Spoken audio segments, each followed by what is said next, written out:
it.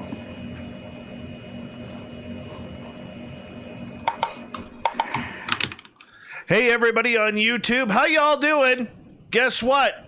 It's Geraldine Orozco night for the spiritual you, which makes Dave a happy guy because I got to admit, I have a thing for Geraldine. She is just so beautiful, so talented. She is like the sister I always wanted. And she is, one of the most brilliant people in this field, in my opinion. And all of you are in for an absolute treat. Before I say hello to everybody tonight, I just want to say, a little bit of exciting news. Okay, I was with my new T-shirt designer today, and we've got some T-shirts coming out. We've got some ball caps coming out. They're going to all be out probably within the next 7 to 10 days, where you guys could start your ordering. And I'll tell you, some of this stuff is blowing me away, and I love it. I can't wait to get my hands on it, and I hope you guys are like that too. Let's give a shout out to everybody who is here so far in our chat room. All of you guys are so amazing. Johnny Dazzle's kicking things off. How you doing, buddy? Hi, gorgeous Renee. Thanks for coming on in. Brett Lewis, we can't start a show without Brett Lewis here, everyone, and he's here, thankfully. Cat Chaser, always a pleasure to have you here. The gorgeous Becky Belling is here, and she's looking forward. She says, Geraldine is my favorite. Well, I'm glad, because Geraldine is here tonight, and she's already got her hair done, her shoes on, and she is ready for all of you tonight. Kimberly, always a pleasure to have you here, my beautiful friend from BC. And where else do we got here? I know we have Worsley's here. The big bad Worsley. Careful, he will rip his shirt off and flex for you, everyone. Millennium, good to see you here. Lord Ward, always a pleasure. Hello, Rob. Yes, Bigfoot, Michigan Rob in the Scoreboard Lounge. Brittany, if you're listening in, you are looking stunning tonight. Absolutely stunning. So thank you for rustling up our subs. Hey, Middle Child, good to see you here. I said Lord Ward. Greco, Opa! There you are, my friend. Dirty Filth, you are making me laugh literally almost every day on social media, man. Thank you for that. Cedric, always a pleasure to have you here, my friend. We got new Wu Train t-shirts coming. They look fantastic. Susie Cutesy, couple nights in a row for you. Thank you for coming on in. Sacred Journey Unfiltered, welcome to our chat room for the first time. Thank you so much for joining us. We really do appreciate that. Great Lakes, always a pleasure to have you here, my friend. Lufon, there you are. How you doing, brother? Mr. Midnight, it's not midnight here yet, so you're early. All right, who else do we have? Sweet Donnie C, Wibbs, Corey Foot. How you doing, buddy? Well, let's see. Who else do we got here? Mere Person, I love you. How you doing? Hi, Jen A, you're looking awesome tonight. Mr. Apnea, are you going to sell a bathrobe? We can get bathrobes for you. Yes, we can. Maybe we'll do a Barther L bathrobe in the Spaced Out Radio store. I think that would sell. Be our best seller. All right, Burrito, good to have you here. Every time I see you, I get hungry. Not going to lie. Hi, Geraldine. How you doing, beautiful? Hey, I'm fantastic. How's everybody doing? It's so good to be here once again. I know. It's like jamming up in here pretty damn quick. Everybody's all excited to have you back, as per usual. Right. That's so wonderful to hear, and it's an honor to be with you guys. How has your month been? I can't believe it's already, we're already at the... I know. In October. Where are we going here? 2 more months and the year's over. Thank Christ. Holy cow. I'm sorry, but, 2020, losing Eddie Van Halen today, all right, I am some pissed off about that. Some pissed off. I'm not even the biggest Van Halen fan. Never seen them live, but Eddie Van Halen is just absolutely fantastic. Scotty, we'll get you a body pillow with my picture on it. How about that? Virgil, good to have you here, my friend. Betty Spaghetti, you are looking stunning tonight. All right. We are just under a minute away, kicking things off here. About a minute and a half. And a good way to support this show, we do have the Super Chat open. And a thumbs up or down. Hit that subscribe button. Ring that bell thingy to let you know when we are on the air. And what else can I say? The SOR Vault, we're going to have a lot of changes coming up to that soon, but it's a great way to support this show by getting some Spaced Out Radio swag, and you guys are going to love some of the designs we have. I'm just biting my tongue here, trying to keep them all quiet because I'm like a chatterbox. Stephanie Jackson, you are looking fantastic tonight. Look at you, darling. Look at you. Oh, thank you for joining our chat room. All right, 30 seconds here. The lovely and talented Geraldine Orozco is our guest. This is one of my favorite nights of the month, anytime I get to talk to her. And, you know, she speaks at so many events. When we're allowed to do that again, do yourself a favor, do me a favor, go watch Geraldine speak. You guys are going to be absolutely amazed. Geraldine, we have 10 seconds before we launch everything here. And, hey, Corin's the booking guy. You're fantastic, buddy. Hey, Knucker. No draft picks today. Here we go, guys.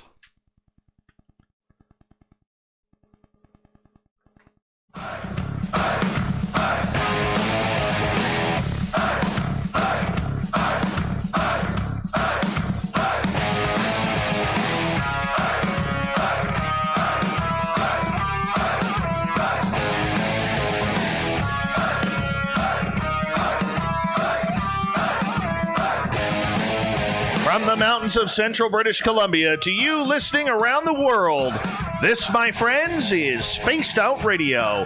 I am your host, Dave Scott, sitting in the captain's chair of SOR headquarters.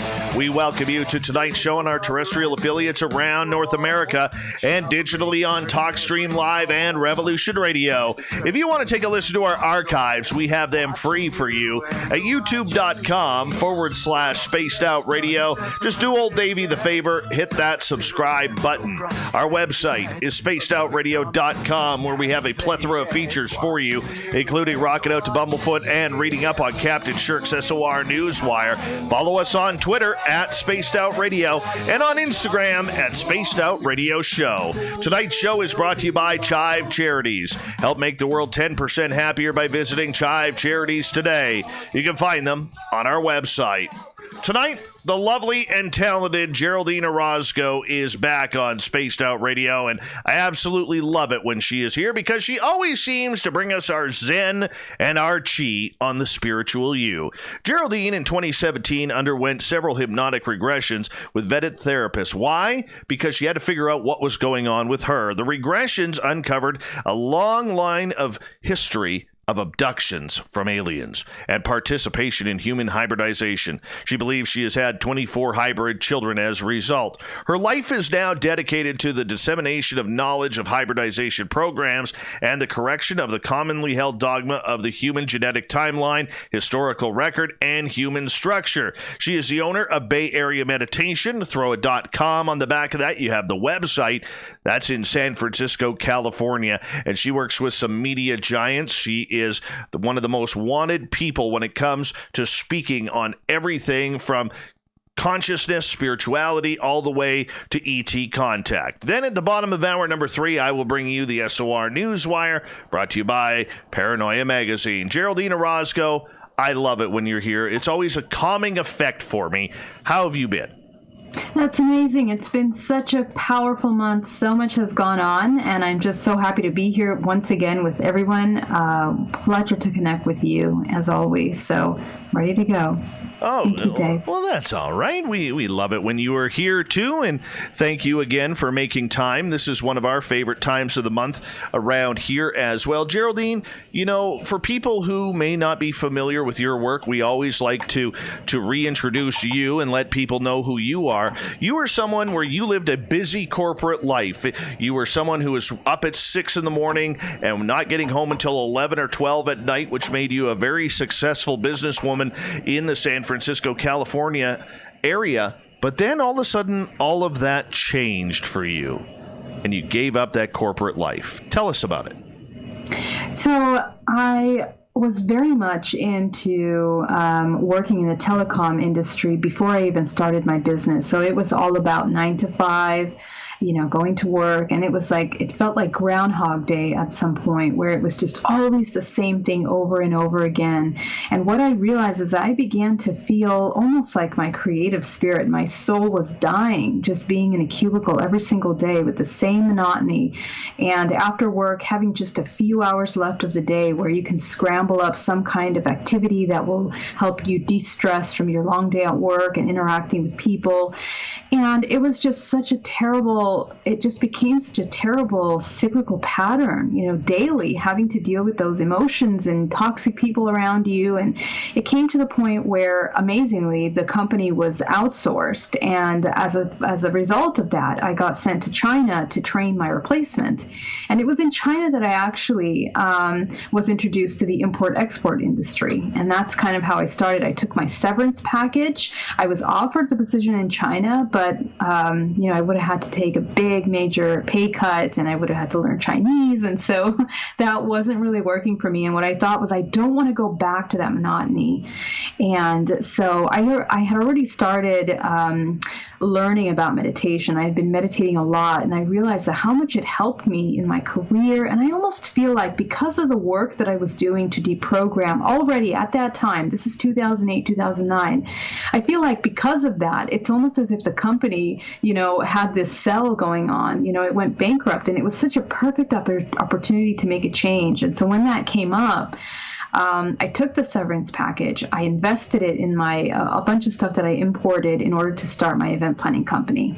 And alongside of that, I decided to start teaching meditation. And it first started out as a meetup group. It was Bay Area Meditation here in San Francisco Bay Area.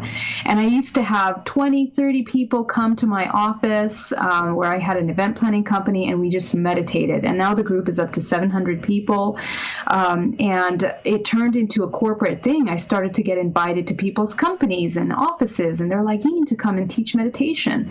So I became very much interested in the healing arts, and especially after the death of my partner, who really kind of made me really question, if you're doing everything right, if I have the degree, if I have the job, if I have this lifestyle of having my own business, now being self-employed, and things are still not going in the right direction, what is this life all about? What is the meaning of everything? I started to question everything, and that really took me into a deep dive into the spiritual realm, into reality, into emotions. And what I realized, Dave, is that at that point, after all my life, I still had not understood what love was. I still had not understood what it was to be in control of my emotions and be able to integrate the things that were happening to me. I felt completely out of control, like my life was spinning out of control, and it was taking control of my emotions and how I felt about things. So, I also battled depression during those times. And if it wasn't for meditation, there were moments where I really didn't think I was going to make it. So, for me, I think I made a very serious commitment to trying to find truth, to understand myself as a human in this human experience. I wanted to ask these questions. And sooner or later, like all of these retreats, all of these little groups and lectures, one of my favorite places to go was a bookstore here in the Bay Area. I used to go there to all these live events, but everything started to sound the same. Everyone's message would say, love yourself, come and meditate, do the work. And at one point I was questioning, what on earth is this work that they're talking about? So after a while, I decided to actually apply everything I had learned. I decided to make myself a spiritual guinea pig and literally practice everything that I was reading in these books, everything that I was being taught. And I was lucky enough to find a shaman that I started to learn, shamanism for doing energy work. And I became trained under him. I became pranic healing, certified in pranic healing, certified in quantum energy healing, because I wanted to understand the different facets of healing modalities and what it meant to embody them, to feel them. I was exploring. And I think after years of working in that work, after understanding deprogramming, I began through my own personal work to understand how to deprogram DNA. But it wasn't until I had my abduction experience in 2013 that actually everything just zipped open. And that's when things really got interesting. So that was the beginning of it. When you look back at your corporate life to where you are today, it is such a 180 in changing what you're doing. Yes, you still have the business acumen of running a business and getting to know people and cultivating leads and clients and everything. That doesn't change, but the entire aspect of what you're doing did change. Do you like the person you were before comparatively to now, or is that still the same person, just in a different direction? Well, I got to tell you that during those times when I realized that I didn't understand what love was, I realized that I really did not love myself at all. I didn't like myself. I couldn't tolerate myself, as a matter of fact, because there were parts of me that I felt so much shame for. Things that, there's a disassociation that occurs when you intuitively sense certain emotions, certain perspectives about things. You look at relationships with partners, look at relationships with your family. And when we're in a constant state of survival, we kind of end up creating identities to kind of fit in like puzzle pieces to all of these relationships. And that really created such a tremendous split between who I really felt like I wanted to be and who I felt I needed to be in order to have some kind of pleasing relationships with family members, with even my own parents, even my partners at the time. And over time, that creates so much anxiety and tremendous amount of resentment towards myself for not being who I truly was. So for me, it was an inspiration to experience certain kind of traumatic events through business, through my personal life, that kind of really made me want to say, okay, what is true? Geraldine is not the product of a stressful career. She's not a product of her education. She's not a product of religion, her culture, her society. Then who is this woman that claims to be Geraldine? And it took a moment to kind of deep dive into that self. And when I found my true self, I got to tell you, it's a moment in which we experience many deaths and rebirths, because we're finding out things about ourselves. We're finally acknowledging parts of ourselves that haven't always been authentic, that haven't always been truthful, that haven't always been real. And it's hard for us because in our society, so we're used to putting a smile on our face. We're used to looking really great from the outside, but we're not used to sharing our most intimate emotions. So for me, uncovering all of that was a really big journey. And with the clients I work with today, with all my wonderful network of people that I work with today, this is what we work through. We work through those really painful deaths where we are kind of letting go of an identity that we've created for ourselves, maybe multiple identities, in order to find who we really are. And it's a very tricky process. It can be very painful. So who I am today is exactly in alignment with my belief, with my core beliefs, with my morals, with the way I look at the world around me, and looking at things absolutely truthfully without any kind of fear or anxiety or denial. And I feel freer than I've ever felt in my entire life at this point, because I'm being 100% true to who I am and what I'm doing. And this is the kind of freedom that I really hope to share with everyone, that is coming into this healing work. We are capable of embodying such a massive expression that is sometimes intimidating. One of the things that I find in my daily life, that, and you and I have talked very personally about this, I work 2 full-time jobs. I have my daytime job. I have 90 minutes to be a dad, and then I have to come in, put my nighttime clothing on, and, change my voice to make it sound more radio-like, and here I am doing a show. All right? And I do this 5 days a week.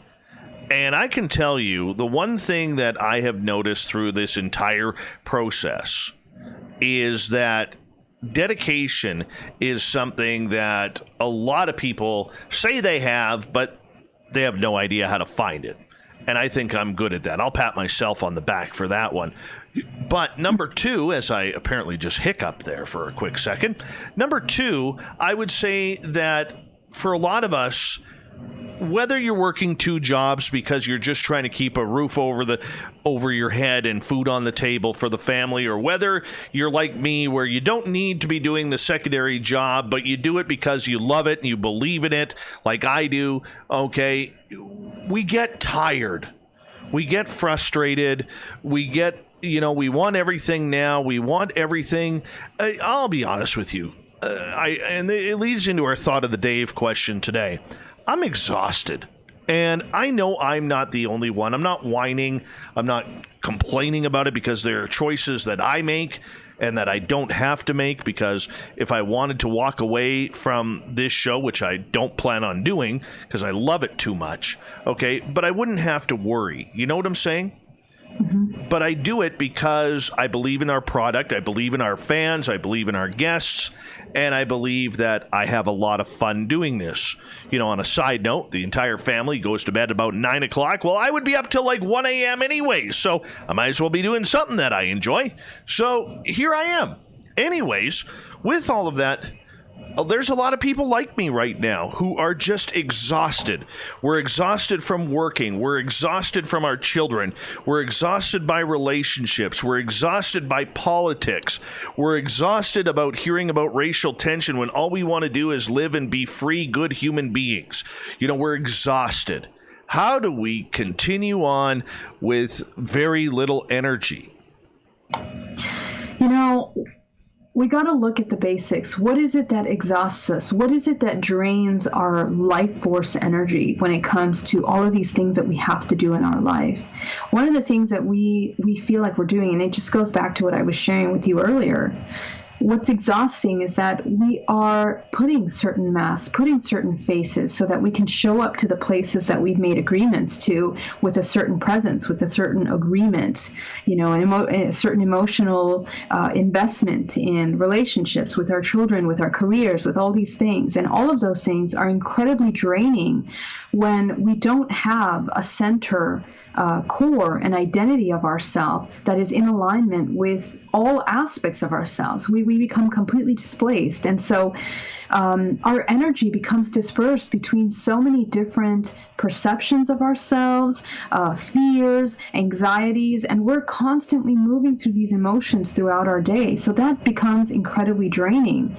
So one of the most powerful techniques that I've learned on my journey, especially when it comes to multitasking, I've run several companies as a multiple entrepreneur for many years, and the focus that I spend on managing my emotions is actually one of the biggest energy banks that we have. We deplete ourselves completely because emotionally we come into states of fear, we come into states of judgment. Every moment that we apply certain meaning to things, we are draining energy out of our body. And so coming into a state of neutrality, observation in all of those relationships is a tool and a technique that we can utilize. But what does it mean? Okay, so coming into neutrality, what it means is that we are bringing ourselves into a state in which we are aware of ourselves fully and we're absolutely authentic with our emotions. The amount of energy that it takes in order to, let's say, for example, someone says something on the news that really irritates you, and so you are triggered, and in that 1 second of a trigger, you immediately are responding with emotion, with energy. There's a surge of energy that runs through your body, which is that energy. It's the chemicals that run through the body, and right in that moment, you are being drained of your life force energy. And let's say, okay, so then you go home and you are with your kids, and your kids are wonderful, but then, our partner comes in and all these stressful things that have to happen in the next 2 hours. So we're running around. And so, we go into these states of anxiety. We still haven't processed the last emotion from what we heard on the radio or on the TV, and now we're dealing with family. And so what happens is that at the end of the day, we've added into our identity and our self energetically. We're holding on to all of these unprocessed emotions that completely drain us from our life force. So our awareness of where we're putting our attention and how we're interacting with everything in our life life is incredibly important to sustaining a healthy energy bank in the body. And where that awareness can come from is from a deep connection with your authenticity. Okay, and knowing that you being authentically and having your own perceptions and ideas and about things that are happening around you aren't threatened by someone else's actions, their perceptions, and the things that they say and do, because we're in a constant state of cause and effect. We want to react to the things that happen around us at all times, and that reactionary experience, that reactionary action, is extremely draining for the body. So imagine if you weren't constantly reacting to things. It's like a candle in the wind. When the candle moves one way, you move in that direction. So at the end of the day, your light goes out. Your light goes out because you're all over the place. So bringing it back, grounding yourself. I teach a technique called GPAC, which really talks about training your awareness of your body. And it's not like you don't have to go meditate on a mountain for years in order to understand this. It's a matter of implementing it into your everyday life while you're at work, while you're listening to something on TV, maintaining a certain balance and owning your space, which is here, everything that's within your field, within your energetic field. That's what you can control. If you keep trying to externalize that control and trying to shift and change the things that are happening around you, that's an incredible amount of life force energy. So right here, there's like 4 or 5 different techniques that you can do to hold on to your life force energy. And it's not going to change the way it's not going to limit your expression with other people. As a matter of fact, you're going to learn and train yourself to come into an even more authentic self, more authentic with your children. You'll be more present with them, more authentic with family members, more authentic with when you see something, instead of reacting, you're just observing, you're listening, and little by little, you realize the value of each expression, each reaction that you have to things. Now you come from a place of cause and effect into a state of creation, and you become more in charge of how you're interacting with your everyday life. So there's a process to transforming those kinds of dialogues with things that happen in your life. Well, I can say this. I'm so excited because I booked a chiropractor appointment coming up here. I need a good bone crushing to help relax me in order to... I swear something just dropped around here. I don't know. I swear I heard something. Maybe it was just me. Anyways, maybe it was my bones cracking, getting all excited for the chiropractor. I don't know. But there's a big difference between physical exhaustion and mental exhaustion. And what a lot of people are going through these days, as we have about 90 seconds to go here, is mental exhaustion, Geraldine. And it's not a lot of fun. People aren't sleeping well. They're worried about their world. They're worried about what's going on around them. Will they work? Will they be here for a while? It's tough right now on people mentally. Well, I got to tell you something. The body is a multidimensional body, which means that only 10% of the body is physical. The rest of it is non-physical. So in fact, there actually is no separation between the emotional and physical body, Dave. As a matter of fact, we store all of that emotional stuff that you're draining out of your body is being stored in the body as energy, becoming stagnant. And that over time, when we neglect it, when we ignore those heavy emotions that we're feeling, now become a stomach ache, now become a headache, now become body aches and pains in the body. And information transforms from vibrational frequency into liquid form, into the DNA, and crystallizes into a much heavier frequency, which is stuck within the body. So when I meditate, there's a technique that I do where you run energy and you move the stagnant energy out of the body. You literally you should come to my classes every day. People are telling me, oh my God, I had this pain in my neck that wouldn't go away. And when I did the meditation, I was able to remove it out of my neck, and now I have no problem in my neck. So we can heal our own body. This is the power of the body. We have mind over matter. That's the law of this physical body that we can heal and transform through emotions, through awareness of those emotions, through where you're putting your attention and the actions that you're making, which now are going to be more thoughtful and more connected to the body. Right on. Geraldine Orozco and the Spiritual You continues on Spaced Out Radio right after this. Hopefully We could use some of her energy and we all won't be so exhausted. We continue right after this.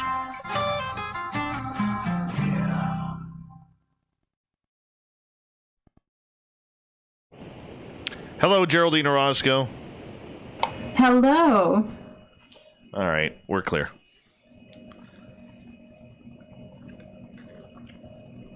Oh, anybody see? Maybe you saw it too, where the tree trimmer climbed up that palm tree that was bent right over at the tip, and it climbed up there, and he takes his chainsaw out, he cuts the top off, and the tree starts whipping him back and forth while he's holding on for dear life. I tell you, I would not want that. I would not want that. Wow, I have not seen that. I don't know what that's all about. I wonder if our viewers have seen that. I don't know. I cut a beautiful dead tree the other day. Beautiful dead tree. I'm pretty happy about it. Wow, great. Yeah. Yeah. You've never seen a chainsaw up close and personal, have you? I have. You have Dave. not. You have not. Yes, I have. You have not. Hey, I'm not that much of a city girl. Come on now. You have 3 rooms in your house dedicated to your stiletto heels. I do not. I don't. I'm actually very excited to sometime soon move out into the country in some land. I can't wait to get out there, actually. Oh, yeah. Come up here. Land's cheap up here. Is it? Yeah. Oh, that's a good idea. The only problem is it's freezing cold. I don't know if I can handle that snow that you can handle up there. Yeah, but you get used to it. You get used to it. Really? Oh, yeah. Interesting. Oh, yeah. Okay, I'll have to go check it out. Ideas from viewers. Where do you guys live? Where's a good place to go and retire? Where's a good place to go and be with nature? Vegas. Vegas? That's not nature. Good enough for me. That's where I'm retiring. Are you going to take your chainsaw out to Vegas? If I have to. I'm still trying to figure out in southern Nevada how they have forest fires when there's no friggin' trees. I don't get it. Anyways, let's see here. If you go to Nova Scotia, I will never visit you because apparently Nova Scotia on the eastern part of Canada is now surrounded by great white sharks and a record number this year. And I don't do sharks. So, that's enough for me. Where should we retire? I think you should come to British Columbia. Actually, I heard it was so beautiful up there. Actually, if you want a real beautiful place, that area between eastern Washington State, Idaho, and Montana is gorgeous. Gorgeous. Interesting. Yeah, you know what? I actually heard a friend of mine that was visiting there, planning to move there. So this is the 3rd time I'm hearing about that place. Must be good. Yeah. Then you're only an 8-hour drive instead of a 21-hour drive. There you go. That's better. That's where I'm looking at the positives right now. I'm looking at the positive, and then we'll take, we'll take Marty from Twitter. We'll bring him up too, so that way he can sing us some jazz or something, because I'm sure he plays a good jazz flute. Fabulous. Yes. Shout out to Marty. Love Marty. Marty. Thank you for being here, Marty. Absolutely. He goes, hey, Davey, we have trees here in southern Nevada. The palm trees aren't trees. I want, honestly, I'm not even going to bug you about it. I was in the forest the other day, and literally I was surrounded by trees. I think the smallest tree I saw was probably 70, 80 feet tall. Wow. It was beautiful. Awesome. Wow. Awesome. And then I went right in between those trees. There was a big dead one that stood about 70 feet high, and I knocked it down. My buddy Mike and I did it. Just took the chainsaw and cut it down and cut it all up. It's sitting in my carport right now. Filled my truck with one tree. Filled my truck. It was awesome. And this is a dead tree? Yes, you see you want to take the dead trees out of the forest because those are the ones that cause forest fires. Yeah, interesting. That's a lot of work. It's amazing, Dave. Yeah. Absolutely. Hey, Gil, how you doing? No, I don't wear a leather face mask. Don't need to social distance in our forest here. Let's see. I'm going back to my Sasquatch gifting site in a few days here because I need to find out. We're going to set up a trail camera.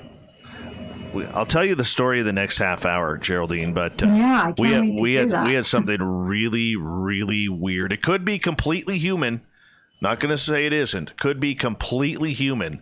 But we had something really strange happen in the forest the other day. Interesting. Hold on. Okay, can't wait to. All right.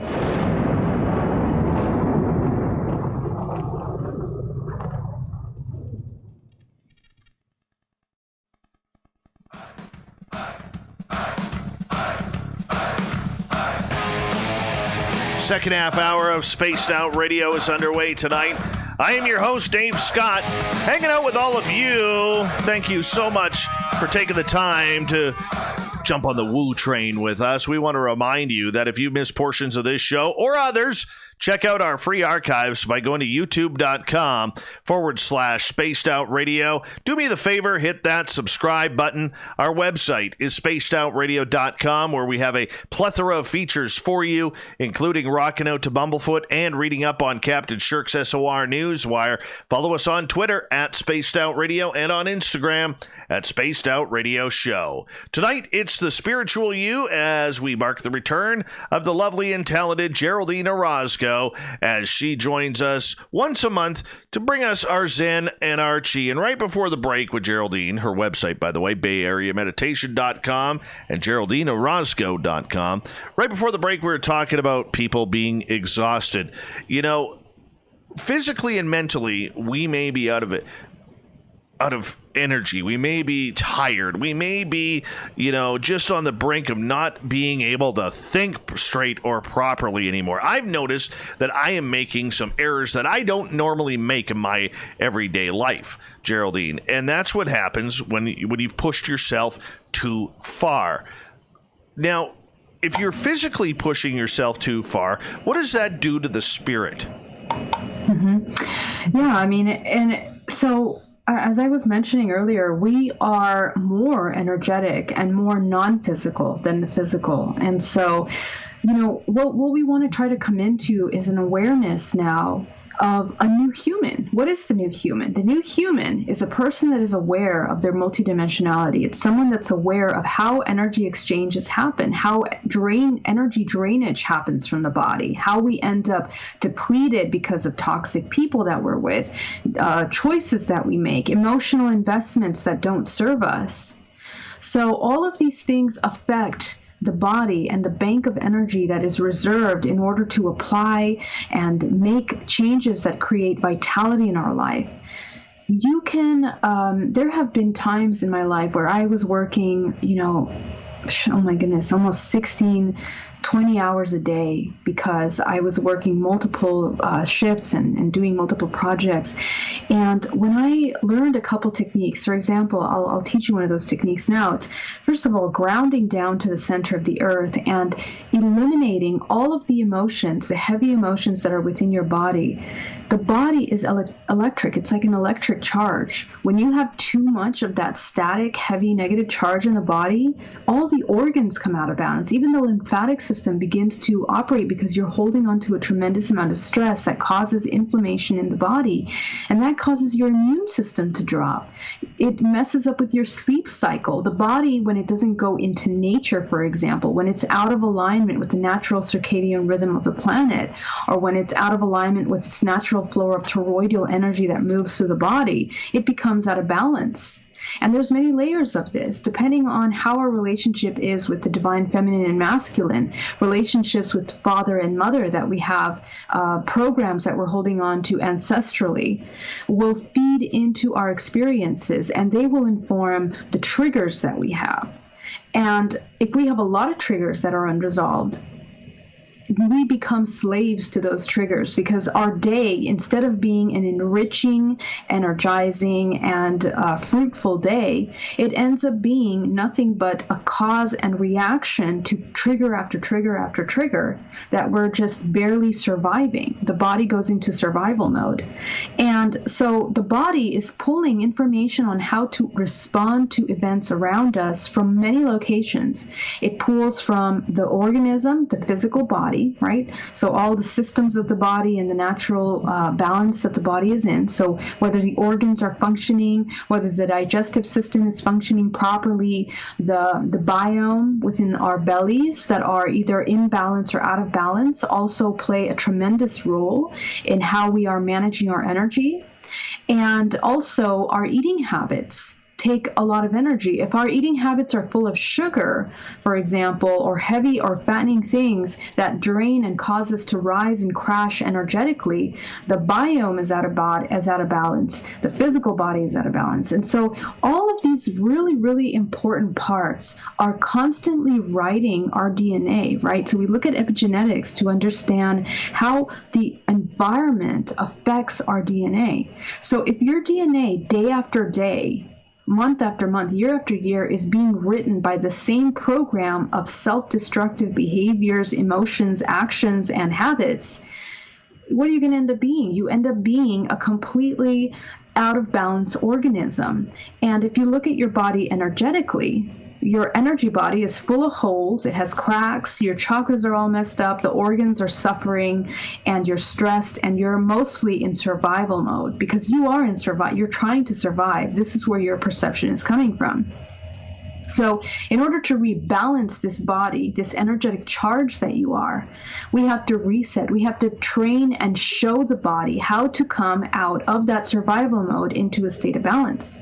So one of those techniques is grounding. Ground yourself, and you can either connect a cord from your waist down. And if it's hard for you to connect, visualize that you have a big harness around your entire body, a big belt, a big, even like a corset around the body that is connecting down to the center of the earth and grounding you. And through this grounding cord, you imagine that you're channeling out, you're pushing out of your body all of the emotions that are heavy, that you don't need in this present moment. What makes the present moment a difficult moment to be in is our emotions that are so overwhelming that we haven't addressed, that take over and take charge of our perceptions. So there's a lot of layers to that, right? So we have to take the time to work with those emotions, those triggers that occur. When they're unresolved, they are stuck in the body. And they are continuously making us come into states of anxiety. I just want you to review your last week and ask yourself, what is the emotion that you most came into in that past week? If your answer is anxiety, fear, stress, take a look at that. It means that there's something that has to be addressed in those patterns. Something's got to change. Otherwise, you're on a path of self-destruction, And so just taking a moment to take a step back and looking at those behaviors and trends that we tend to make in our life is going to change how we begin to act and behave. Just that awareness. When you're in the present moment, your mind is not pulling from memories of the past that can be really heavy. You could be thinking, oh my God, all the stuff that I was doing, all the things that happened to me, the traumas that I've had, the bad relationships that I've had, the losses, right? And so your moment now is fed by all of those past experiences, and it's also going to create these futuristic ideas, right? In the future, the same thing will happen. I'm afraid of making this business decision because I'm afraid of loss or failure. So look at how our mind is just split up in these two different areas that are completely not real, the past and the future. And when we do that, we're choosing timelines. And the only time to create a timeline that you can actually create from actually will be a vibrant, a vital, creative timeline is when it's made in the present moment, because only in the present moment are you acting from things that are real. The things that are in the past are not here right now. The things in the future are not here right now. So if you pull from those, you're only going to be creating scenarios that are based in untruths. So this is how it affects our actions. So if you make choices from the present moment, if you're aware of how you're choosing and why you're choosing what you're choosing, because it's in alignment with what's here right now. Right now, you have your health, you're in a safe place, you have food, okay, you have a roof, you have all of these things right now that are available to you that create a nurturing and safe environment for you. You can pull into that and work with that energy. And so now the actions that you make, let's say you go and work on some project, you're going to be 100% focused on that project, and you're going to be in alignment with what you're doing. And what you do, it'll show as a product of your hard work, of your attention. So these are some really great techniques that you can use. When you ground yourself, you're bringing yourself into the moment, right?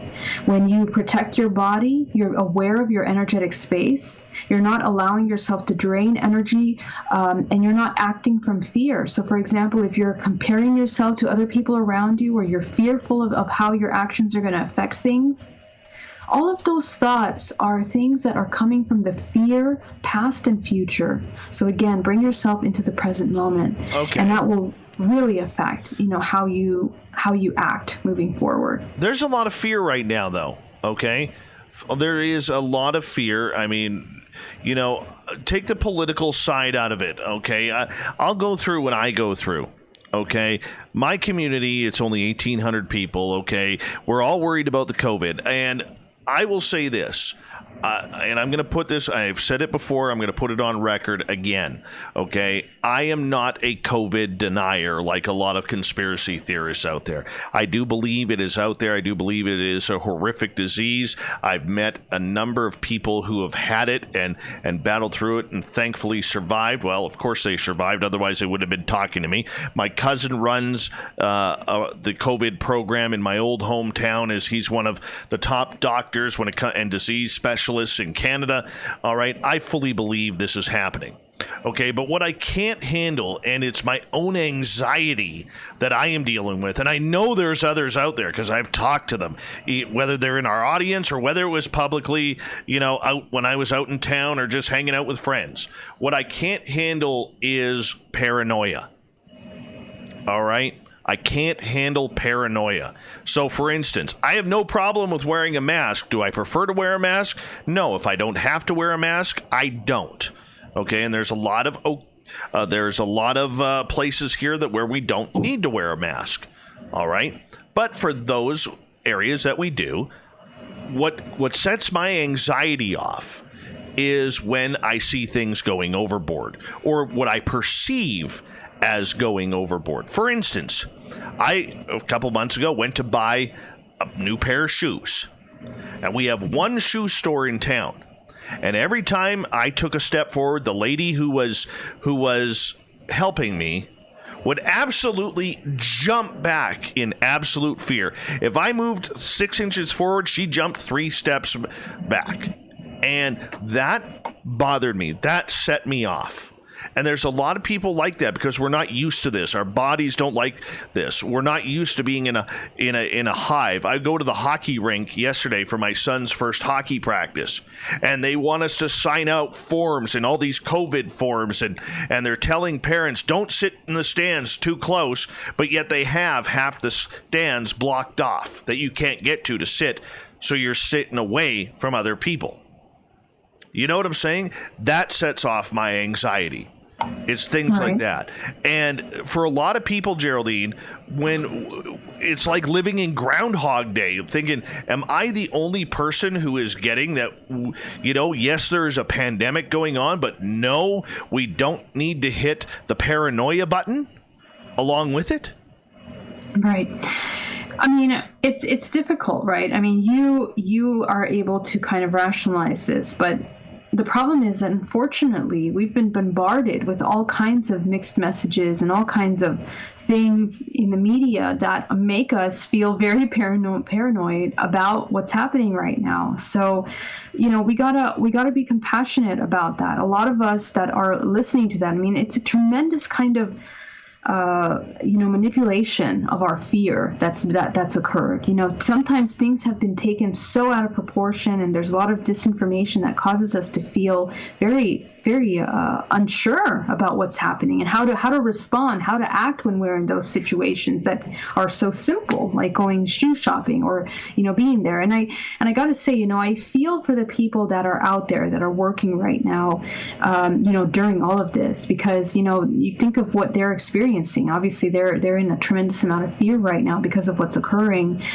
But I guess for those of you that are here that are aware of, learning how to take care of yourself, learning how to be in charge of your body, learning how to handle from a more spiritual perspective, more conscious perspective, it's our responsibility to hold space with ourselves. And so when we come into these situations, manage our anxiety with those things. I mean, because we are experiencing things. When we come in contact with people, we are in resonance. Okay, we're sharing this experience globally because we've somehow made an agreement to come at this time and experience what we're experiencing here collectively. And all of us have now more than ever, we're kind of united through these experiences and what's happening.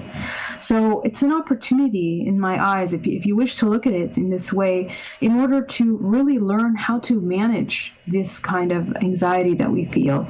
And I feel like it's something that's been bubbling up for years, many years, a lot. We've had so many opportunities to handle our anxiety and we haven't done it. And now something like this comes out and it just really triggers that part of us that feels helpless and incapable of being in control of the emotions.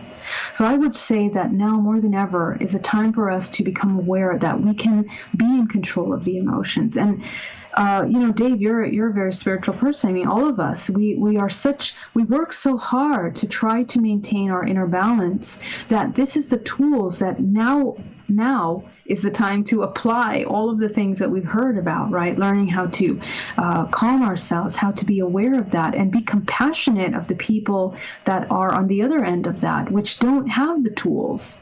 If you have the tools to help bring yourself in the present moment and be balanced in your emotions, and you're still responding with the same anxiety as the other person, it's going to take us out of balance even further. So it's a wonderful time to apply our wisdom and help ourselves make choices from a place that is even more profound than just superficially what we're seeing outside. And the tools that we have are to learn how to manage this energetic body, how when we change our vibrational frequency, we choose the timelines that we're experiencing, we choose to move out of fearful experiences, and we can shift from even sickness into a state of health. We can help the body. Right. And so we should apply this wisdom not just to the potential disease that's out there and everything that's happening physically, but also to our emotions that become very toxic in the body. It's a really great time to apply those things and to walk the walk, talk the talk as spiritual people right now. I realize that. And for a lot of us, I think it's creating more introverted people that we do not want to deal with what is happening in society because we are so disappointed with watching those people hoard toilet paper, watching those people, flip out because somebody 12 feet away doesn't have a mask on while they're standing out in the open air on a park, sitting on a park bench. You know what I'm saying? Like we're not seeing the best of people. We're seeing some of the worst because none of us know how to act in front of anybody now. Well, and then that's a problem. And you know what? I got to say, it's our fault. It really is our fault because, we've allowed ourselves as a society to become very manipulated by things. In a sense, it's like psychological warfare, what has happened to our society, where we are battling, what we intuitively feel to be true and real and what's being told to us. And we really need to, in this time, take responsibility for what we truly feel is the right action right now. Hoarding toilet paper is obviously not going to help anyone. I mean, that coming from that place is just coming into a state of complete survival mode without even being conscious and aware of how it's affecting our environment. So if you're going into that action, you're really lacking in awareness in noticing how your actions are affecting not just yourself, just playing out that action, but also, your community. So little by little, one by one, each person that takes the time to listen to this, take a step back and think about how your actions contribute to this anxiety and this chaos in the world around us. The things that you say, the things that you share, the opinions that you have, the perceptions that you're creating about other people, even the judgment that you place on other people, can be very toxic and limiting, towards ourselves and how other people express themselves. So there's a lot going on, and I don't necessarily want to get totally into it because there's a lot of things and systems right now that are being manipulated, including how we express ourselves and what we're talking about, on radio and on YouTube. So, but I think intuitively, if you connect to your intuition and you are guided by that intuition, try to choose things that are more constructive rather than destructive. And it's in our hands. It's in our hands to make those choices.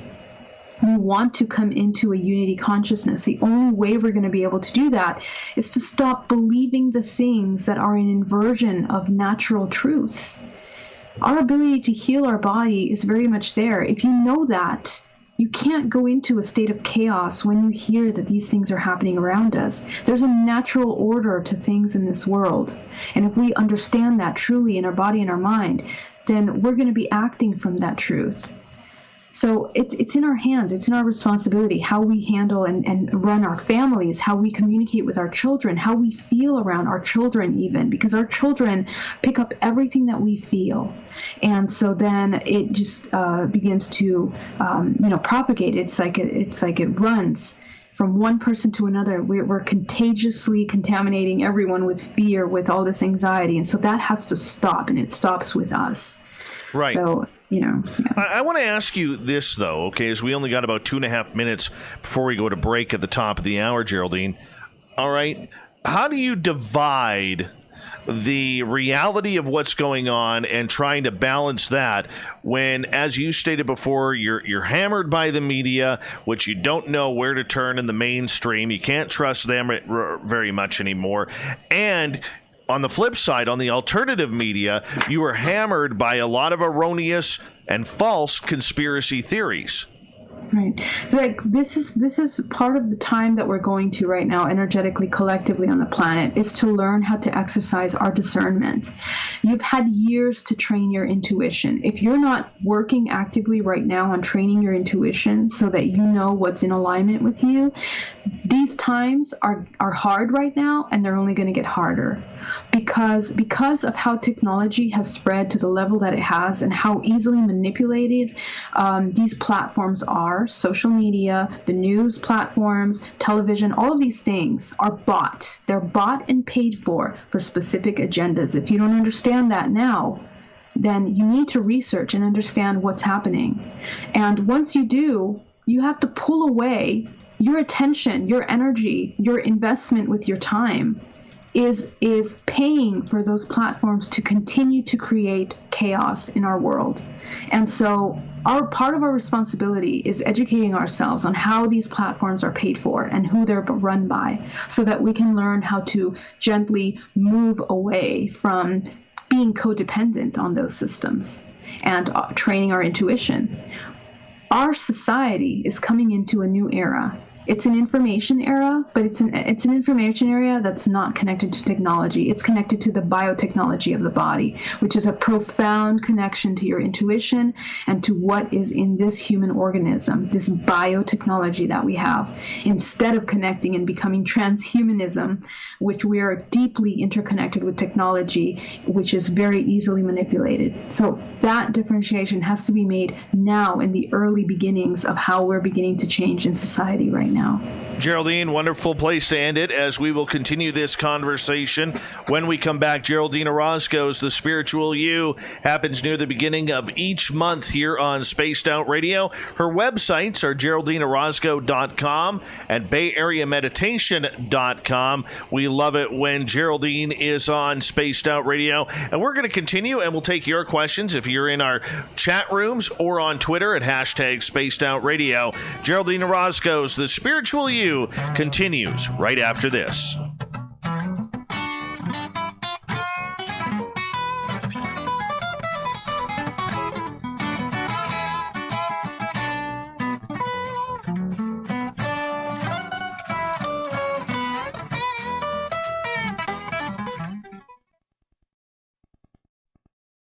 All right, I'm back.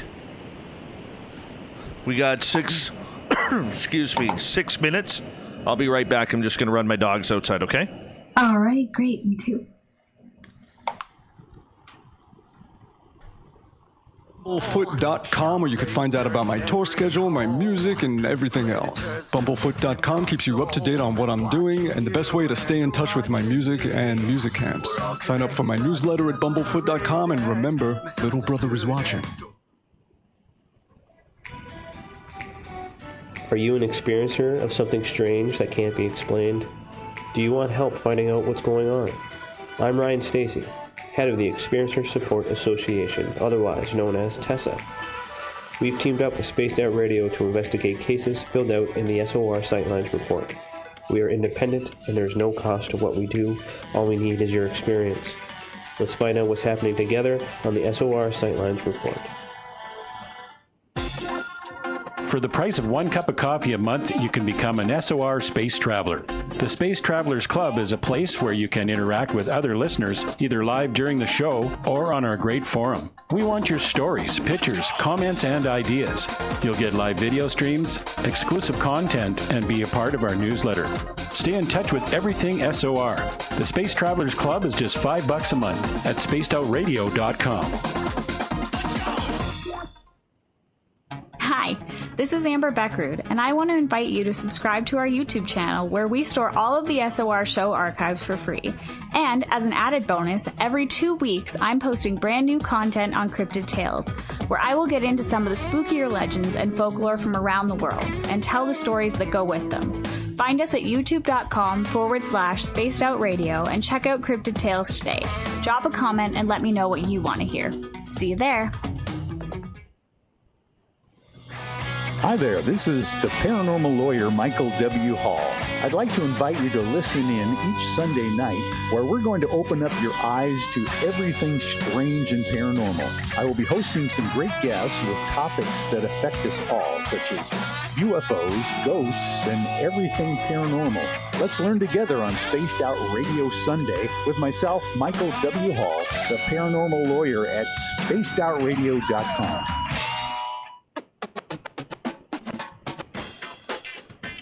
The SOR Vault is open for business, and we have some cool swag for you to pick up. All you have to do is head over to our website and click on the SOR Vault. You have a variety of cool logos to choose from, and put them on anything you want. T-shirts, hoodies, hats, coffee mugs, you name it, we can get it to you.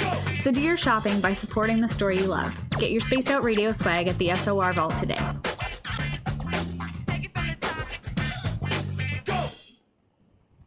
Hey, space travelers, this is John Resig, founder of the Chive and Chive Charities. If you know anything about our website, you know we like to do things a little differently. We're not some faceless organization collecting money for a nebulous cause. Our donor dollars go directly toward life-improving items. Then we give those items directly to an underdog who needs it most. To become a donor with Spaced Out Radio's official charity, Chive Charities, just go to chivecharities.org/donate. Hello, space travelers. It's me again, Carl. Don't forget to join the Space Travelers Club for just $5 a month and follow Spaced Out Radio on Twitter at Spaced Out Radio.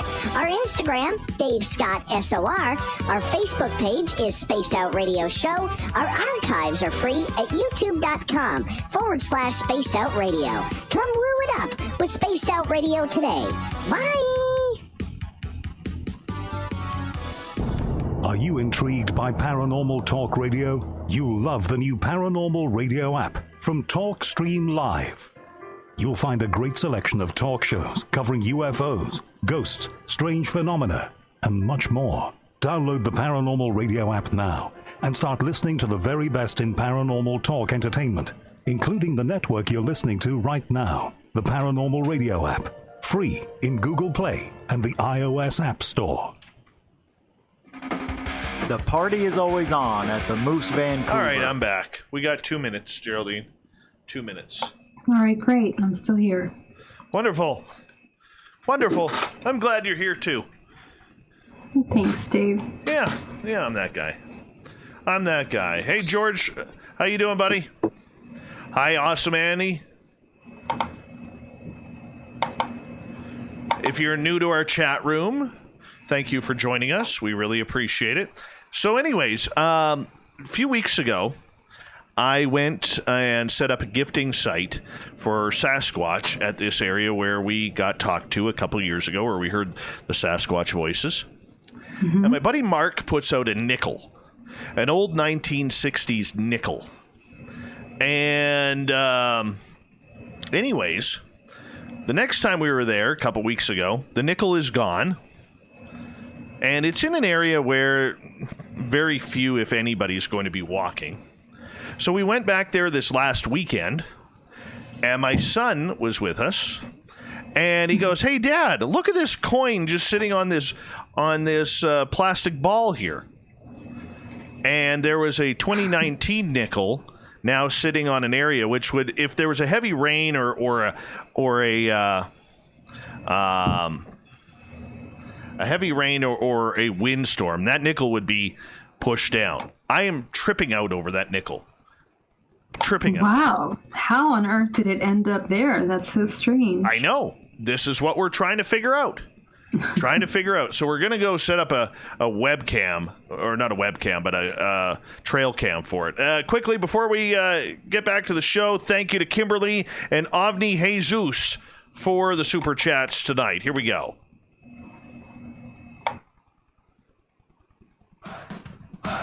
You're listening to Spaced Out Radio with Dave Scott. Follow Dave on Twitter at Spaced Out Radio and on Facebook, Spaced Out Radio Show. Hour number 2 of Spaced Out Radio is underway tonight. I'm your host, Dave Scott. Fantastic beard, awesome hair, and yeah, thank goodness this is radio, where you can't see me unless you watch our YouTube feed. Then you can to check it out for yourself. I want to remind you that we are very thankful to be broadcasting on all of our terrestrial affiliates around North America and digitally on TalkStream Live and Revolution Radio. Remember, you can check out all of our archives for free by going to youtube.com/Spaced Out Radio. Do me the favor, hit that subscribe button. The Desert Clam has set the password for tonight in the SOR Space Travelers Club. Ginglimius. Ginglimius is your password. Use it wisely, Space Travelers, as the Clam sets a password each and every night right here on Spaced Out Radio. Our website is spacedoutradio.com. We have a plethora of features for you, including rocking out to Bumblefoot and reading up on Captain Shirk's SOR Newswire. Follow us on Twitter at Spaced Out Radio and on Instagram at Spaced Out Radio Show. We continue on with Geraldine Orozco and the Spiritual You, where once a month we try and find our Zen and our Chi with this lovely lady from BayAreaMeditation.com, based out of San Francisco, California, where the last time she saw snow was about, I don't even know. I don't think she's ever seen it. Yes, I know she has, but that's just the way we like to make fun of Geraldine around here, who thinks that 60 degrees Fahrenheit is cold. How you doing, Geraldine? Thankfully, it's not 60 degrees out here, and yes, I do think it's cold. And the last time I saw snow, I think, was about 2 years ago. 2 years ago or 1 year ago? You traveled to it. You traveled to it. I did. Hold on. I'm going to find out what the temperature is here. It's 52 degrees Fahrenheit where I am right now, so 11 degrees Celsius. I'm in shorts and a T-shirt. Oh, my goodness. Just so you know. Shorts and a T-shirt. Yeah. Unbelievable. I'll be in shorts for another month and a half. Yeah. Are you serious? It's 73 over here. I probably shouldn't talk. You probably have all your winter woolies already laid out on the couch just in case it breaks 70 degrees Fahrenheit. I absolutely do, Dave. That's the California girl, unfortunately. I know. I can imagine it. I can totally imagine it. Oh, we love you around here. Thank you so much for doing this like you do this every single month, my good friend. And, right before the break, we were talking a lot about, anxiety and how to control our spiritual side with everything that is going on in the world. You mentioned a lot about meditation and how meditation helps, and for a lot of us, we don't have time to do that. I know myself, the amount of hours I work, to get 5 minutes to myself is darn near impossible to turn the mind off. How do we get away from our mind and just shut it down for a little bit where we can, just concentrate on nothing? Nothing. No television, no radio, except if you're listening to this show. Just turn it all off, turn off the family and make me time, because I think a lot of us, Geraldine, have a lot of troubles taking time for us. Mm-hmm. And here's the thing. Some of us are not even going to be able to do that because we have children, we have partners, we have to make dinner, we have to, do the laundry, all these things. We have to get up and go to work. So here's the thing. In order to create balance in your life, you have to make a commitment that you are living a life of awareness, living a life that is committed to you.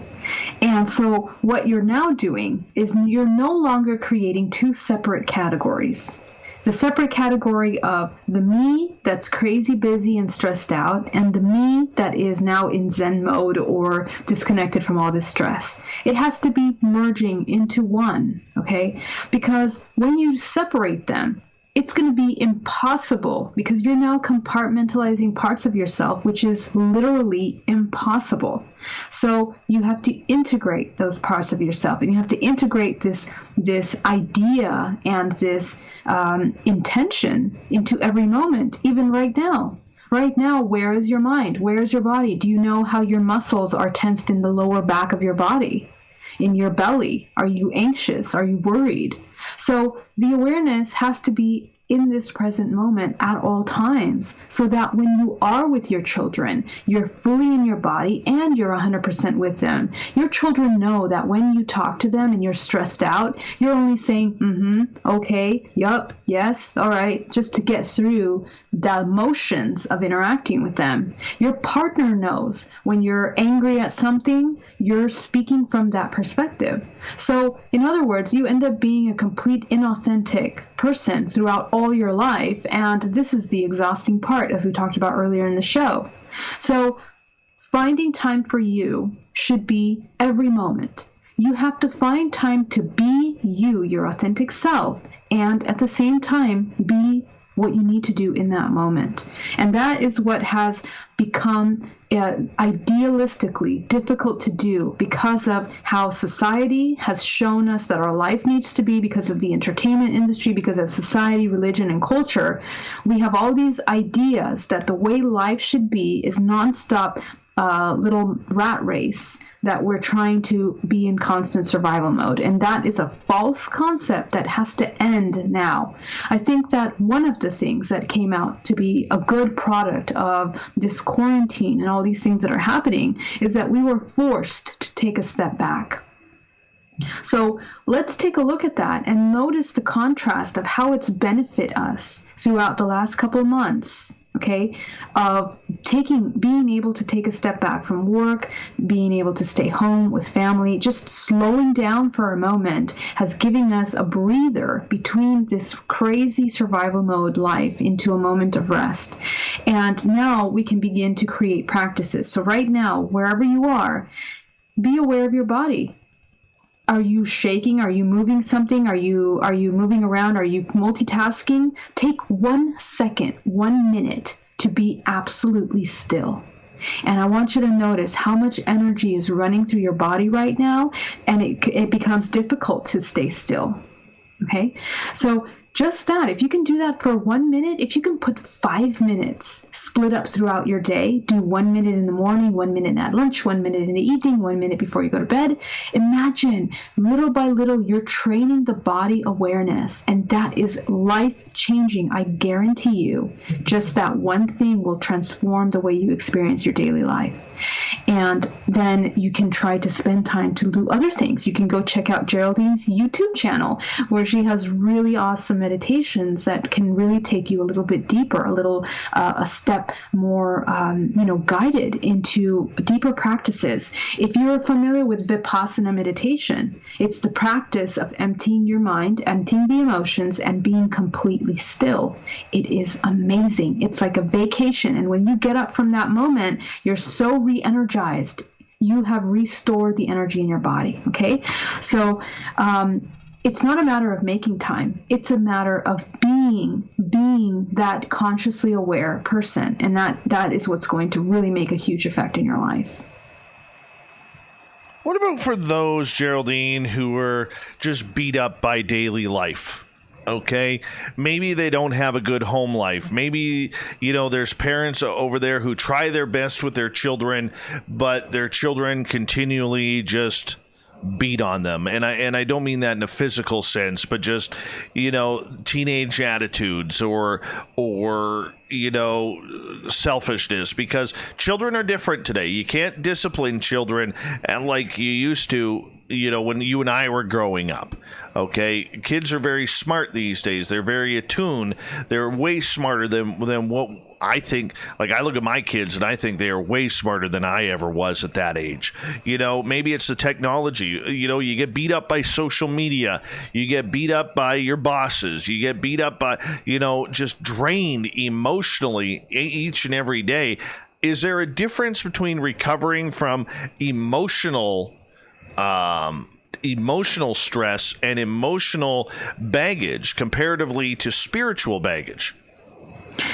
If you are being constantly drained, it's because you're allowing your emotions to take over your experiences. Again, we explained this earlier. I mean, if you're investing in these experiences emotionally charged, you will be drained in whatever is happening, whether it's your children or your family, friends, your coworkers, your job, whatever it is, you will be depleted.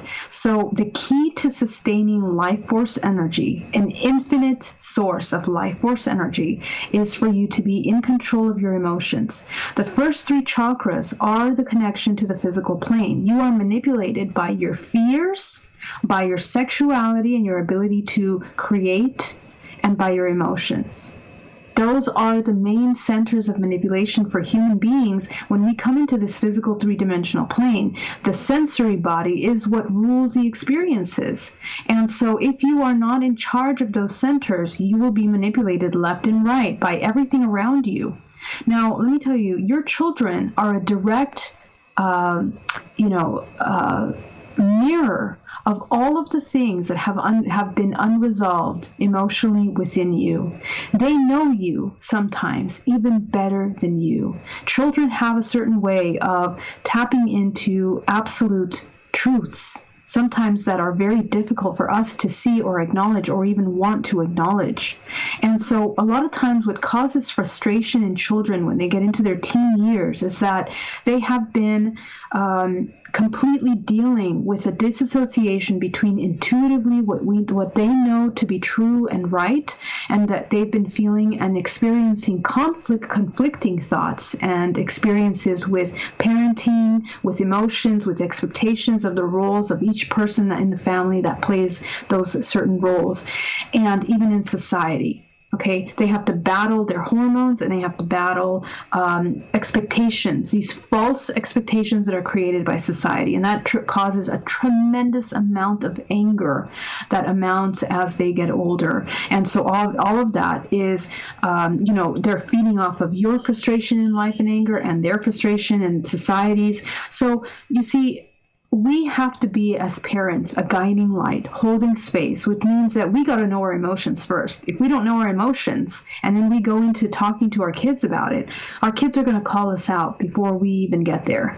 And so being absolutely authentic and real and speaking only truths, not in manipulations, not in protections or trying to play in with the dialogues that they do, because sometimes children will be manipulating in order to get love or attention or be seen or be heard, So we have to be able to look at those things and act accordingly from a place of unconditionally loving ourselves and loving unconditionally this child, this situation, everything that's happening around us. And it takes a lot of bravery to be able to see things very truthfully in our experiences and to act from a place of compassion.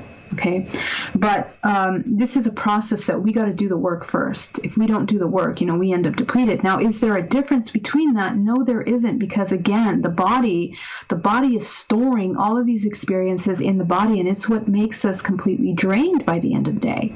So if we're in charge of our emotions and in constant sustaining false lies and all these charades and masks and manipulations, of course you're going to be depleted and tired. Your body's going to hold on to illness, sickness, all kinds of things, chaos in the family, disharmony. So you are in charge. You have to work with those contractual agreements. If you have very toxic people in your life, you got to start doing the work. You became a vibrational match to those experiences and those relationships because of a belief that you had subconsciously that was a match to that. So you got to identify what that is. You got to start working on that. You have to see there are no such thing as victims. That's the thing. We keep thinking that we're helpless in our lives and victimized. We are not. We created those chaotic lives. We created those chaotic relationships. We raised our children the way that they are. They are a product of all of our fears, anxieties, doubts, angers, frustrations, and not just us, but ancestral cyclical patterns that go down our ancestral lineage from father, mother, and so on and so forth, all the way back.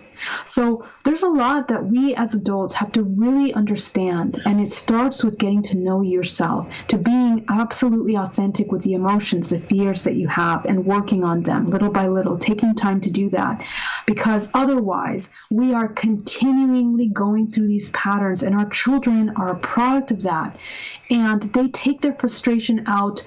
They want to escape because they don't understand. You don't even understand your emotions. So how can you expect your child to understand? The child just wants to find an escape, and so they go trying to do all kinds of things. So noticing those patterns and working on them as soon as possible. Okay, what about for those who are empathic? I would say the majority of the population out there has no clue that they are empathic, let alone knows what being empathic is all about. And yet we have a lot of people out there who are taking on a lot, and they don't even know that they're taking it on, Geraldine. That's right, yeah, and it's a matter of just becoming aware and educating ourselves on how the body functions. And it's just a matter of observing yourself, okay? I mean, when you go into your office and there is that one toxic person that is always complaining, always, talking bad about someone else, you know that at the end of that conversation, you will be drained. So that is a very common thing that all of us have experienced at one point or another in our lives. So right there is a very clear example of how the dynamic is energetically between empathic people and parasitic people that are, feeding off our life force energy. But it's not that we're victims to these dynamics. It's that we participated in them. So the next time we come into these experiences, if we choose to no longer spend time doing that, literally creating very healthy, clear boundaries for our energy bank, then we no longer have to be going through those patterns.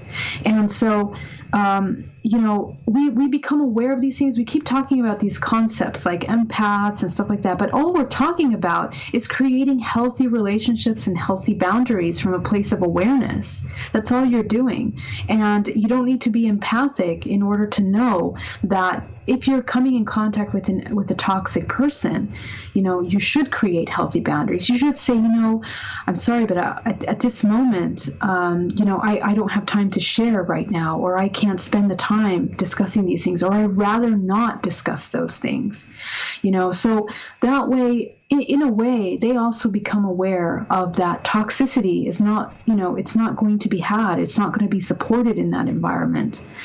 So, within the law of free will, every single person has a choice as to how they choose to experience something. And if you are giving your power away to people, places, and things that are not good for you, that's on you. So whether you're empathic, whether you're not, that's the first step. Second step, if you're empathic and you know about energy, even worse, you got to know how to utilize your tools. You got to know how to be aware of your energetic body. You got to know how to bring yourself back into neutral state.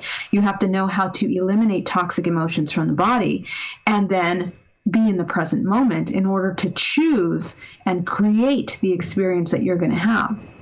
So we're talking about the same things here. It's just a responsibility. Take responsibility for you and your actions. That's where it starts. And that's how we begin to create healthy boundaries and healthy relationships across the board, energetically and just regular everyday life. Okay.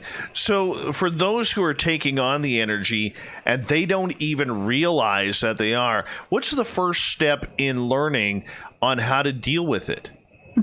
So if we're taking on energy, first of all, what happens on the multidimensional body is that every time that we come in contact with someone, we create an energetic cord. There's a cord that connects us to another person immediately. We're interconnected like a gigantic network of what you look like is like a spider web with every single thread of that spider web meets at a point. Every single one of those points are reference points in your energetic body. And when you're handling yourself in your everyday life, you begin to experience these things, experiences, events, interactions with people. You're pulling from those reference points to inform your present moment. So in order to start working with that, you have to look at the interaction that you have with the other person and cut cords, break contracts, address the contractual agreement that you made in order to experience a lesson. We are grouped together on this planet Earth and in families and in networks and in relationships by vibrational frequency.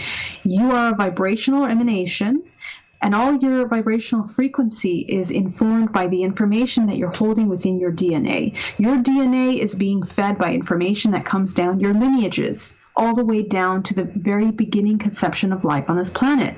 So you're a product of all of this programming. So as you're interacting, when you cut cords with these people that are toxic, you begin to look at the contractual agreements that made you a match to that relationship.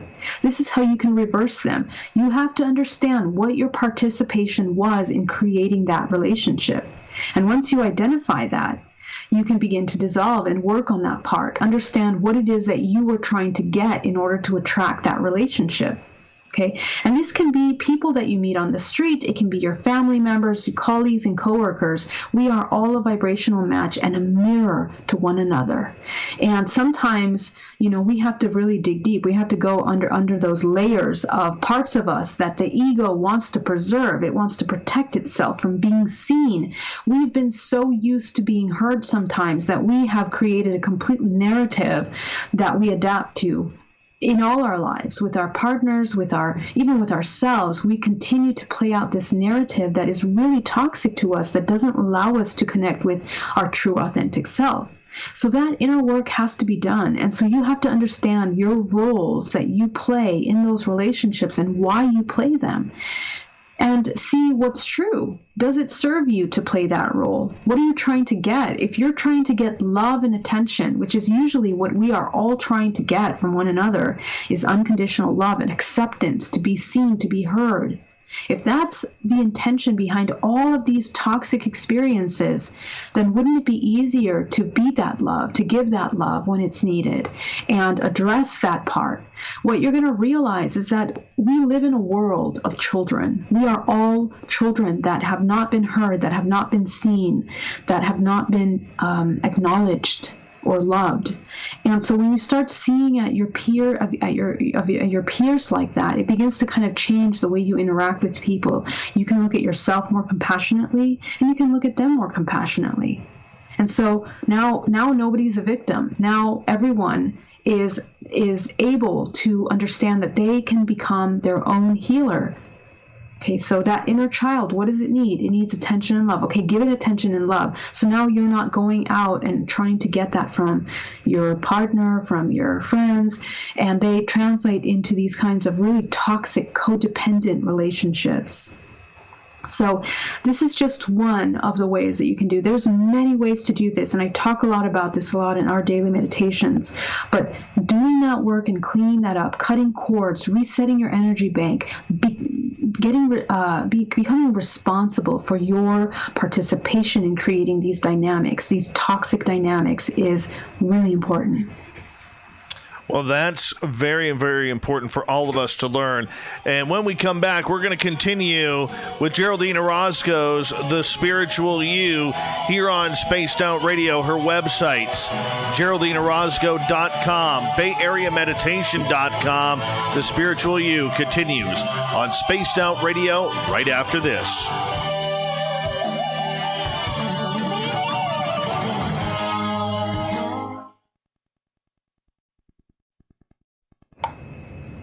All right, we're clear. Great. I'm going to go grab some tea, and I'm going to be right back. Grab that tea. Okay.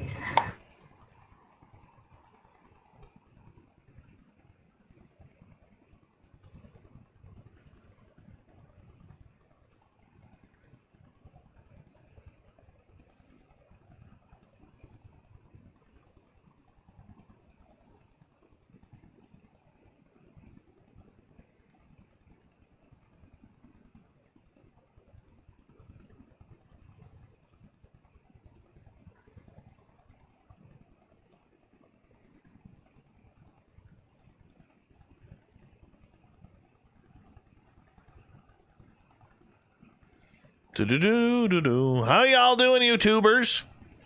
UB2Bs? If you're new, don't forget to hit that subscribe button. Hit that bell thing. Alexander, I am from Central British Columbia.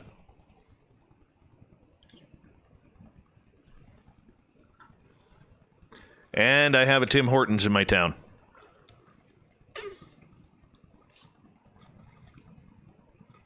Hello, Red Rose for you. Welcome to our chat room.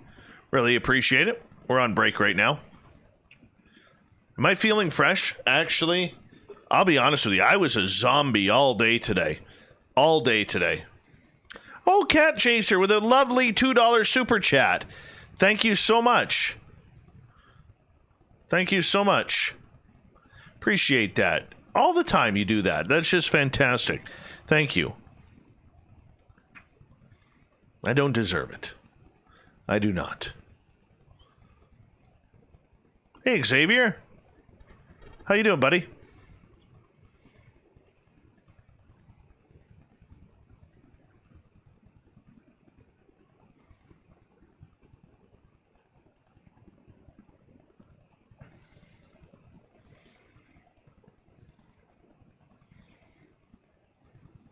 Thank you, Corrence. I agree with you. I agree with you, Corrence. Gotta get my ugly sleep. Enjoyed the show. Thanks, D. McKenna. Thank you very much for coming on in. Really do appreciate that, man.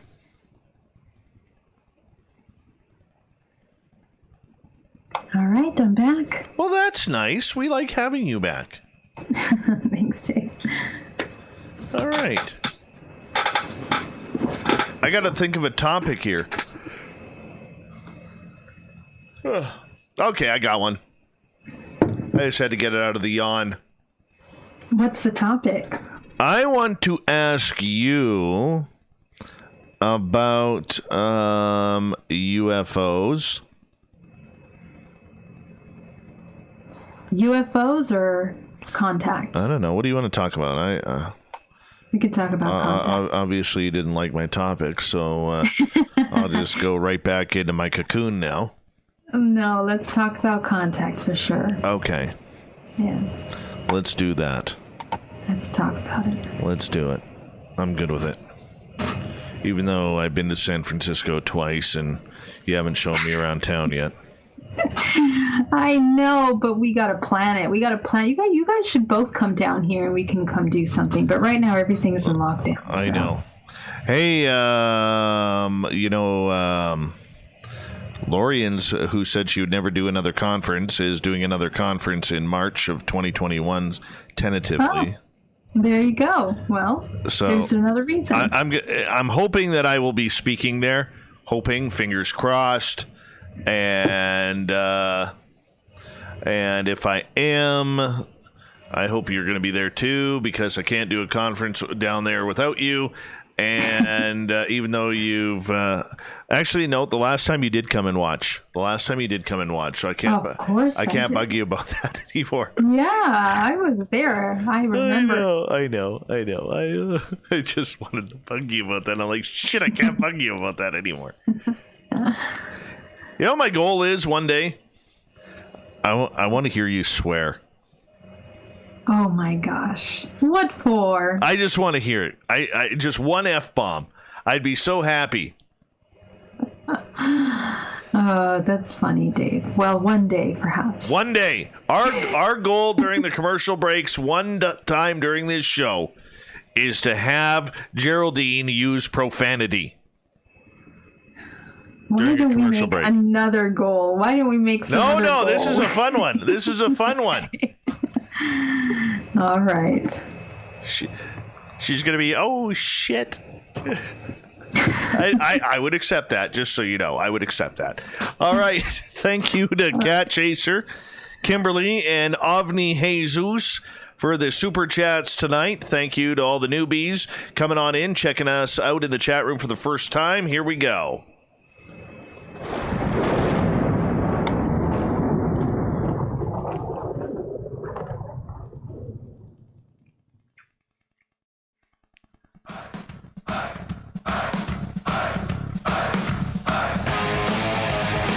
We passed the halfway point of Spaced Out Radio tonight. I'm your host, Dave Scott, sitting in the captain's chair of SOR headquarters. Thank you so much for taking the time to join us tonight. I want to remind you that if you've missed portions of this show or others, check out our free archives by going to youtube.com/Spaced Out Radio. Just do me the favor, hit that subscribe button. Our website is spacedoutradio.com, where we have a plethora of features for you, including rocking out to Bumblefoot and reading up on Captain Shirk's SOR Newswire. Follow us on Twitter at Spaced Out Radio and on Instagram at Spaced Out Radio Show. We continue on with the Spiritual You with Geraldine Orozco from BayAreaMeditation.com, based out of San Francisco, California, where she comes in once a month to discuss everything about our Zen and our Chi. And once again, her website, GeraldineOrozco.com. Geraldine, I'm going to start with some audience questions here because I know you love them, and I love them too. D. McKenna is asking, do you believe in using our imagination to create our future experiences, Geraldine?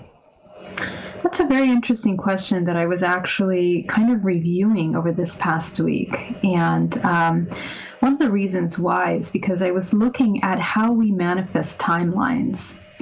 I went in a deep meditation at the beginning of this week, trying to understand better what it is to co-create timelines. And what I realized is that when we come in to create from the present moment, what we're actually creating from this very moment is the most powerful creation in, let's say, the quantum field, this network that we are connected to, interconnected to one another. Because when we are co-creating from future selves, our intention behind those imaginations, those intentions, those kind of like we create these intentions in order to manifest. The intention behind that manifestation is what is actually creating. So if you begin to visualize something for the future and you're looking at it, even subconsciously, very little subconscious part of you is creating that from a place of fear of this present moment, it's going to result in something that is a direct mirror to that fear intention. So in order to manifest, the true emotions that one feels in this present moment have to be in alignment with what you're willing to co-create, and they cannot be from anywhere from a place in the past or a place in the future. So manifesting, in other words, the idea of the law of attraction would then completely change, because in mainstream, we talked about the law of attraction, creating these vision boards and all these things and things that you want. But how do you even know that you want those things? When you really peel the layers of programming, you realize that what the human really wants, what the human body, what this organism requires is very different than any kind of desires or needs for things, places, and things. It is the ultimate higher self that wants to embody a place of balance, a place that will come into a state of thriving and growing and co-creation that will surpass and will be much more powerful than just manifesting things. And when you're in that state, when you're in alignment with your emotions and your intentions, what you create are so much more perfect to your journey, your mission per se, quote unquote mission. I don't necessarily think that we all have specific missions, but I think that we have opportunities to either embody our highest expression and embody the highest level of unconditional love possible, or to come into a state of destruction. And destruction can be something like being in constant survival mode, getting the car that you want, but then having to deal with chaos in your life, for example. So, the science of creation is very interesting. And our most powerful reference is to look at nature. Nature creates from a place of balance. When a plant has everything that it requires in order to be healthy, it thrives, it grows, it now covers an entire garden. It's become this expansive force of creation. So if you think of yourself as that when your body comes into perfect balance, it can then really, really manifest and create. This is where I believe manifestation comes into play in a more powerful and constructive manner. All right, let's move on to Cedric's question. Is the Akashic Records accessible without going into meditation? Yes, when you are in a state. So let's be clear about the Akashic Records. The Akashic Records are the records that are directly connected to this current timeline, to this dimensional timeline that we call the Earth and its universes and all of its living organisms that we are aware of, are holding the records of the DNA of this architecture, in other words. So the Akashic Records holds in that DNA the historic timeline of evolution of this entire system in which we participate in. So we have access to that when we are deconstructing blockages within the body that hinder our ability to embody the higher self, which then gives access to the connection to this kind of overlay of information in the physical body.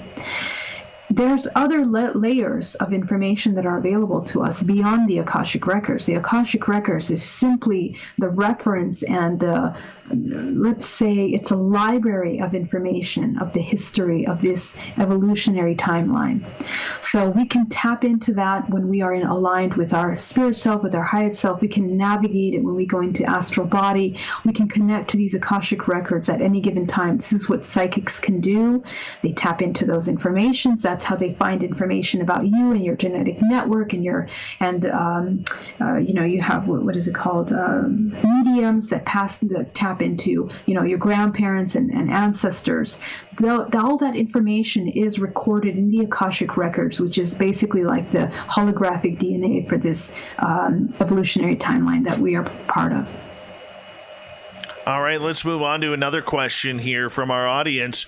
George is asking, can some ETs, in your opinion, be from our future or Earth's future? Absolutely. I mean, what extraterrestrials? So it's not really so much. I would love to move away from the concept of extraterrestrials, going into the concept of interdimensionals, really, because that's really what it is. We have to move beyond the idea that we are just physical. We are more than physical. We are only 10% of us is physical. The rest is non-physical. And it's the same for the Earth body, this celestial body that we're a part of, this planet Earth, all the moving celestial bodies that we're a part of are more rather non-physical than physical. And so when we look at what extraterrestrials or interdimensionals actually are, they're fragments of ourselves, because again, we are one consciousness fragmented in a gigantic range of frequencies. Those higher frequencies are what we know as the future. Lower frequencies and other fragments of ourselves can be as a reference point from things that are in the past that have lowered in frequency, become physical, okay? And so when we tap into this information, to the higher aspects of ourselves, to our fragments, we begin to unlock some of this extraterrestrial contact. And some of us have been on this earth. We've moved through several fragments of ourselves in this physical plane and in other dimensional timelines. We have access to those. We have access to even in our lineage, our mitochondrial lineage, we have a reference of our contact that has gone down our mitochondrial DNA, right? So in other words, our mother has had contact, our grandmother, so on and so forth down her lineage. We hold that information in our body. And a lot of times we are connecting with similar groups of this kind of consciousness. They can manifest as these blue people or these grays or these man-tip people that we seem to have resonance with. And in some form, these species are like archetypes on a much higher level that we are also cycling through in this dimensional timeline. All right, let's move on here to another question. Cat Chaser is asking, Geraldine, have you ever had a breakdown? Of course, we absolutely all have breakdowns. I mean, I've had many traumatic situations in my life that have caused me to question reality, question life, question the meaning of life and continuing life. And in my early years, when I was so unaware of my ability to be in control of my emotions, that was definitely something that I used to come into. Now, over the past 4 or 5 years, I've gone into existential crises of having to really integrate concepts of the universe and our reality that are just so difficult to integrate, things that you really could not, are beyond our human capability to integrate. And I think it's a process that we all have the opportunity of experiencing through our personal spiritual evolution. I think when we really deprogram the earth programs, we can enter much higher realms of information that are available to us. And sometimes those things can be very overwhelming, and we can't find a place in our physical experience to, place them. So what those experiences have taught me is that we are more than just this physical body, than this identity of Geraldine with this body, with this identity. We are beyond that, and so we begin to kind of dissolve. The identity of the human begins to dissolve in all of these concepts of our reality, where we realize that we are one. We are more energy, more consciousness, and the higher self has the opportunity to embody and really become a co-creator. And so we no longer need to embody this feeling of victimization or being helpless. It no longer becomes something that's necessary. Mark is asking, what's the end game with this whole hybridization thing? Ascension or takeover, colonization, or Christian prophetic biblical fulfillment, or none of the above? Well, I think that all of those are possible perceptions. Nobody can claim to know the truth about them because, again, if we look at the physics of our reality, we are constantly moving in and out of timelines. We're constantly moving in and out of dimensions. There's no possible one answer for these things, in my opinion. But if we do look historically at the genetic evolution that we've experienced as a human race originating from one point, obviously there is some kind of interest in the genetic information that we hold within our bodies. And I believe that genetic code, which is linked to other dimensional aspects of ourselves that are far more important than just the physical body, is what is being utilized in order to sustain contractual agreements and cords that are tying us into this dimensional plane. Just the way we create cords with toxic people in our lives, as a whole human race, when we are hybridized, those children that we create are fragments of ourselves that continue to be utilized in a reincarnation cycle in other dimensional timelines to carry out agendas, to, hold places with information that are specific to, agendas or things that want to be carried out in those places. So what's important is our genetic code, understanding what it's holding on to. The multidimensional body becomes fragmented when we have children. Part of our soul goes into our children. Part of our soul, our genetic information, holographic information, goes into the children that we create in the hybridization program. So in my personal opinion, what I've seen and experienced, I feel like hybrid children are meant to continue and sustain this dimensional timeline, this matrix, so to speak, matrix multiverse. And so our participation in that sometimes happens when we are unconscious or subconscious. Now, some of these can be utilized in order to enhance our race, and some of them can be utilized to destruct. My belief is that any kind of entity that is really, truly on the highest vibrational frequency never feels that they need to interfere or utilize someone as a host in order to co-create. So, and this is just my personal opinion. I mean, Source is complete. It experiences through all potential possibilities through this dimensional timeline. But there are also other aspects of our dimensional dimensions that we can experience that don't abide by the laws of creation that are only for this earth. So that's just my opinion. Corrence is asking, who keeps the Akashic Records up to date? Is there like an Akashic Records librarian? Well, you are the librarian. All of us are the librarians. Our actions are constantly feeding information into those. Not just our actions in this current timeline, but all our fragments are experiencing. We experience through our fragments, and those fragments are also feeding information into the Akashic Record. Imagine the Akashic Record as a hologram that is interconnected to your holographic DNA.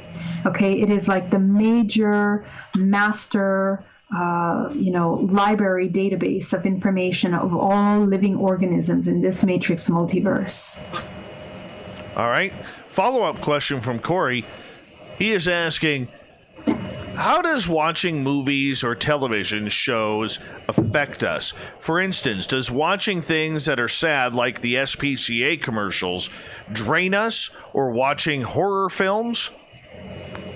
They absolutely do drain us. And I mean, what we have to look at, first of all, is what is television? Okay, what is television? This is, first of all of these TV shows and channels are owned by major corporations that their main purpose is advertisement. Okay, so they are there to sell you things. And so the people that are buying real estate on these television shows are there to make money off you.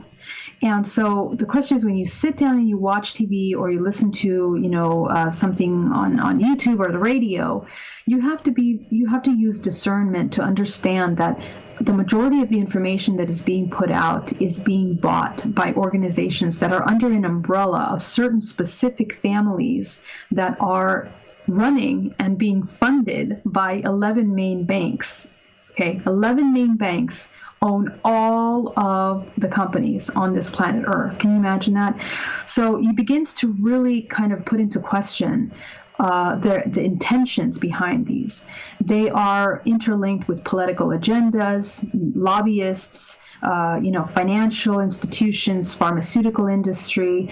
You name it. Okay, those are what are informing the things that you're watching on TV, and even films and movie. There are many aspects of it. So, we just look at historically at the whole history of how the concept of conspiracy theory came about, created by the CIA.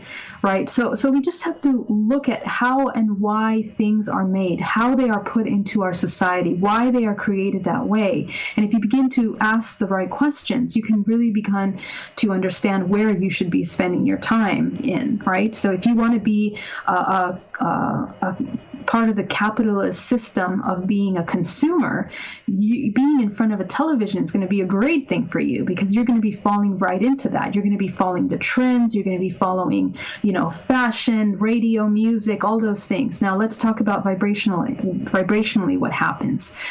All of this information that you're listening to is a vibrational frequency. They are patterns of information that are literally encoded to completely shift and change the vibrational frequency of your body.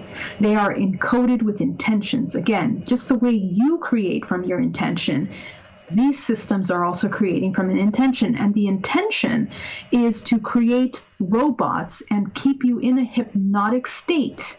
The patterns of lights, the way that if you look at a TV and how the lights are changing the patterns of lights, it is constantly putting you into a state of hypnosis. And that hypnosis is feeding into your subconscious mind programming that makes you question your intuition.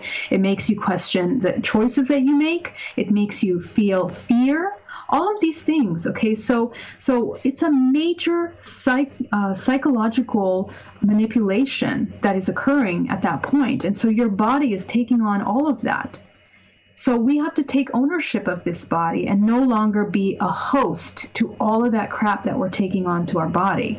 And that is one of the steps that is happening on our current timeline right now, is that we're having to choose to embody unity consciousness by becoming aware of ourselves and pulling away from these parasitic organizations, parasitic consciousness that does nothing but feed off your life force. It starts with the idea of being a victim. Okay, being a victim and having to be in survival mode, all of that is not our reality anymore, and we don't want that to be our reality anymore. So, good answer. Good answer. We've got about 4 minutes here before we have to go to break at the top of the hour. Geraldine Orozco is our guest tonight on Spaced Out Radio.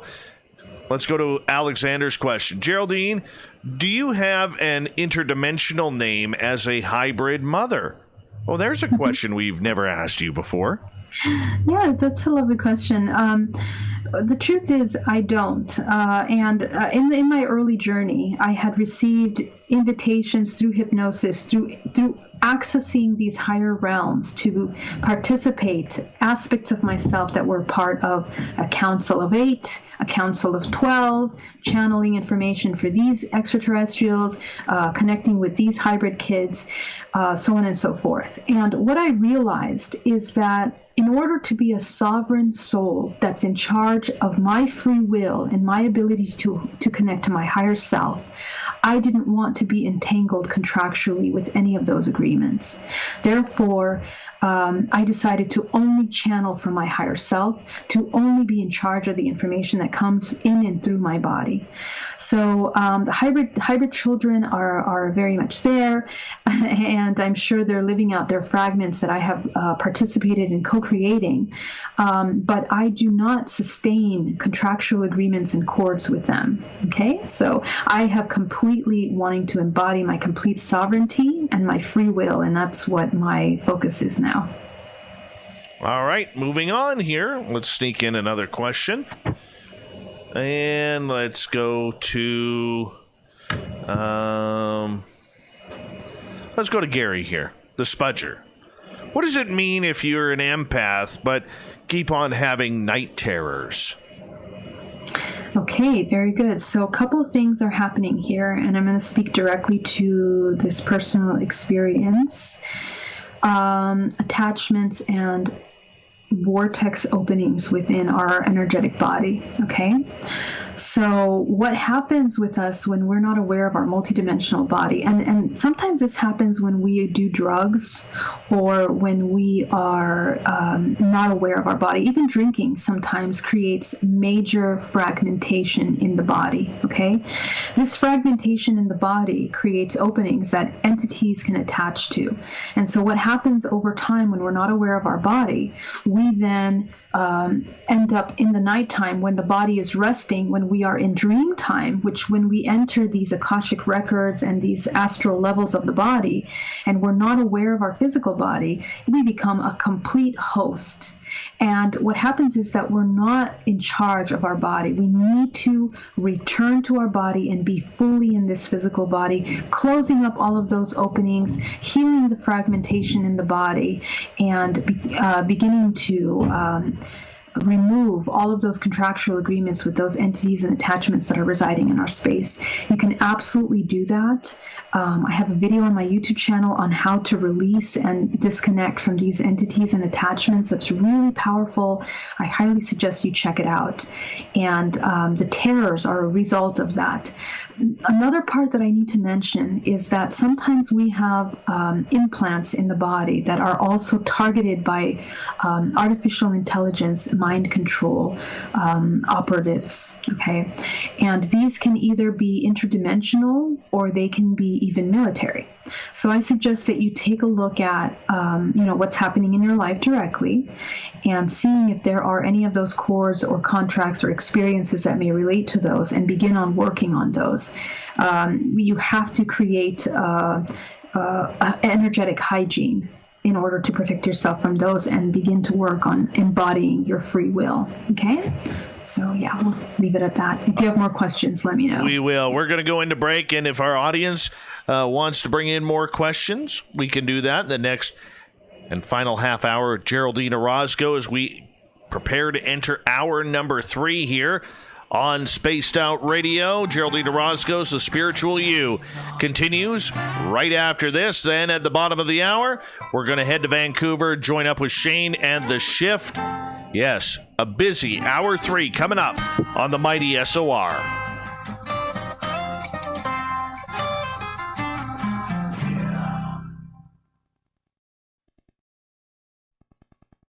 All right, my friend, I'm just going to run my dogs outside again, and I'll be right back, okay?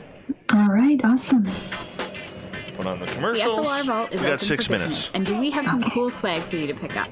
All you have to do is head over to our website and click on the SOR Vault. You have a variety of cool logos to choose from, and put them on anything you want. T-shirts, hoodies, hats, coffee mugs, you name it, we can get it to you. So do your shopping by supporting the store you love. Get your Spaced Out Radio swag at the SOR Vault today.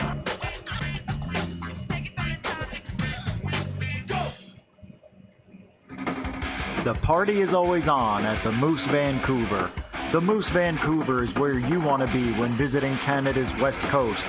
Open until 2 a.m. nightly, the Moose cranks up the rock while serving some of the best rated food in the city.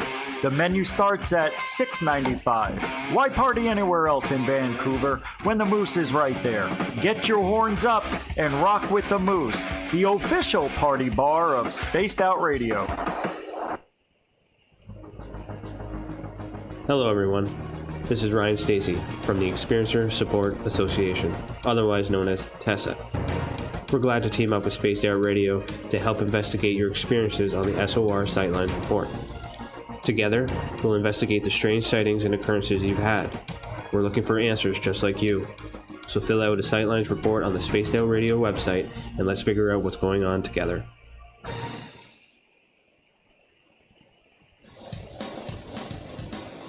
We all know on Spaced Out Radio we love a good beard and mustache, so why not take care of your facial hair with Mighty Moose Beard Oil? Made in Canada, we're taking care of beards and stashes around the world. We use 100% natural ingredients with our oils and balms to make your whiskers feel silky smooth. Use promo code SOR2019 at mightymoosebeard.com today.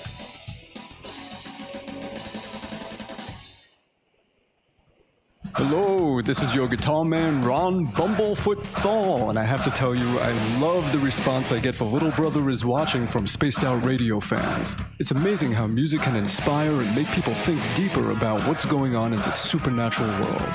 You can head over to my website, bumblefoot.com, to check out my music, my guitar workshops, my touring, even check out some of the hot sauces that I'm working on. And make sure you keep on listening, because with Spaced Out Radio, you know Little Brother is watching. Hey, space travelers, this is John Resig, founder of the Chive and Chive Charities. If you know anything about our website, you know we like to do things a little differently. We're not some faceless organization collecting money for a nebulous cause. our donor dollars go directly toward life-improving items. Then we give those items directly to an underdog who needs it most. To become a donor with Spaced Out Radio's official charity, Chive Charities, just go to chivecharities.org/donate. Hi there, this is the paranormal lawyer Michael W. Hall. I'd like to invite you to listen in each Sunday night where we're going to open up your eyes to everything strange and paranormal. I will be hosting some great guests with topics that affect us all, such as UFOs, ghosts, and everything paranormal. Let's learn together on Spaced Out Radio Sunday with myself, Michael W. Hall, the paranormal lawyer at spacedoutradio.com. We're adding to the entertainment online for Spaced Out Radio. I'm Amber Beckard, and I want to invite you to subscribe to our YouTube channel and check out Cryptid Tales, where I will take you on a journey into some of the strangest legends and lore from around the world, relaying the stories to you of the strange creatures and experiences that people have had throughout time. You can find Cryptid Tales at youtube.com/Spaced Out Radio, and while you're there, don't forget to check out our free archives and leave a comment. See you there. I'm feeling a little spicy tonight. What to do? What to do? Why not get Bumblefuck? 4 million Scoville units of pure hard rock. Bumblefoot hot sauces come in 3 flavors. The burning Bumble. Tone it down a bit with Bumblicious and throw the sauce on everything. Spice it up. Bumble me, baby. Bumblefoot hot sauce. Get it today at kajans.com. Hello, space travelers. It's me again, Carl. Don't forget to join the Space Travelers Club for just $5 a month and follow Spaced Out Radio on Twitter at Spaced Out Radio. Our Instagram, Dave Scott SOR. Our Facebook page is Spaced Out Radio Show. Our archives are free at youtube.com/Spaced Out Radio. Come woo it up with Spaced Out Radio today. Bye. All right, I'm back. We got 90 seconds. All right, ready to go. All right, me too. Hey, Brian Smith, thanks for coming on in. And Pharmacy, good to have you here. YTFP, Chris, good to see you here.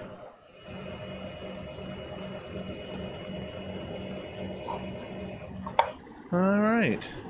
Remember, do me a favor, if you have any questions for Geraldine, make sure you put them in capital letters. I would really appreciate that.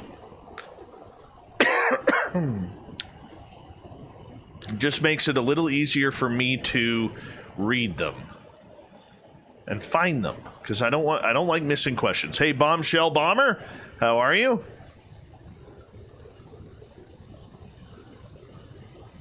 And no, I do not approve that message of breakfast is for dinner.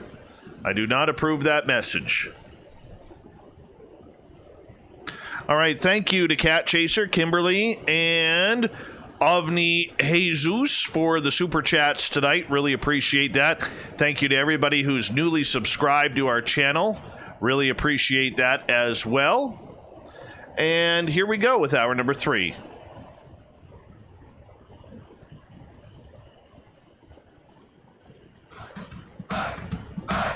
Would you like to connect with us? Head to spacedoutradio.com for all your latest show info. Now, back to Dave Scott and SOR. Third and final hour of Spaced Out Radio is underway tonight. I am your host, Dave Scott, hanging out with all of you in SOR headquarters. Thank you for joining us. We say hello to everyone listening in on our terrestrial affiliates around North America and digitally on TalkStream Live and Revolution Radio.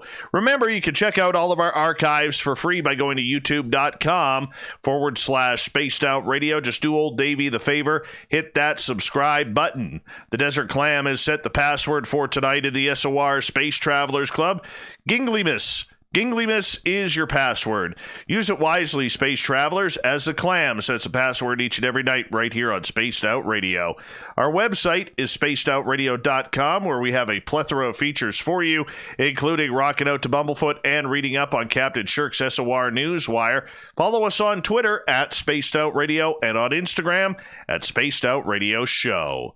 For the final time tonight, we introduce Geraldine Orozco from Bay Area Meditation in San Francisco, California. She comes on once a month for The Spiritual You, where we get into our Zen, our Chi, and our ET contact because we love Geraldine around here.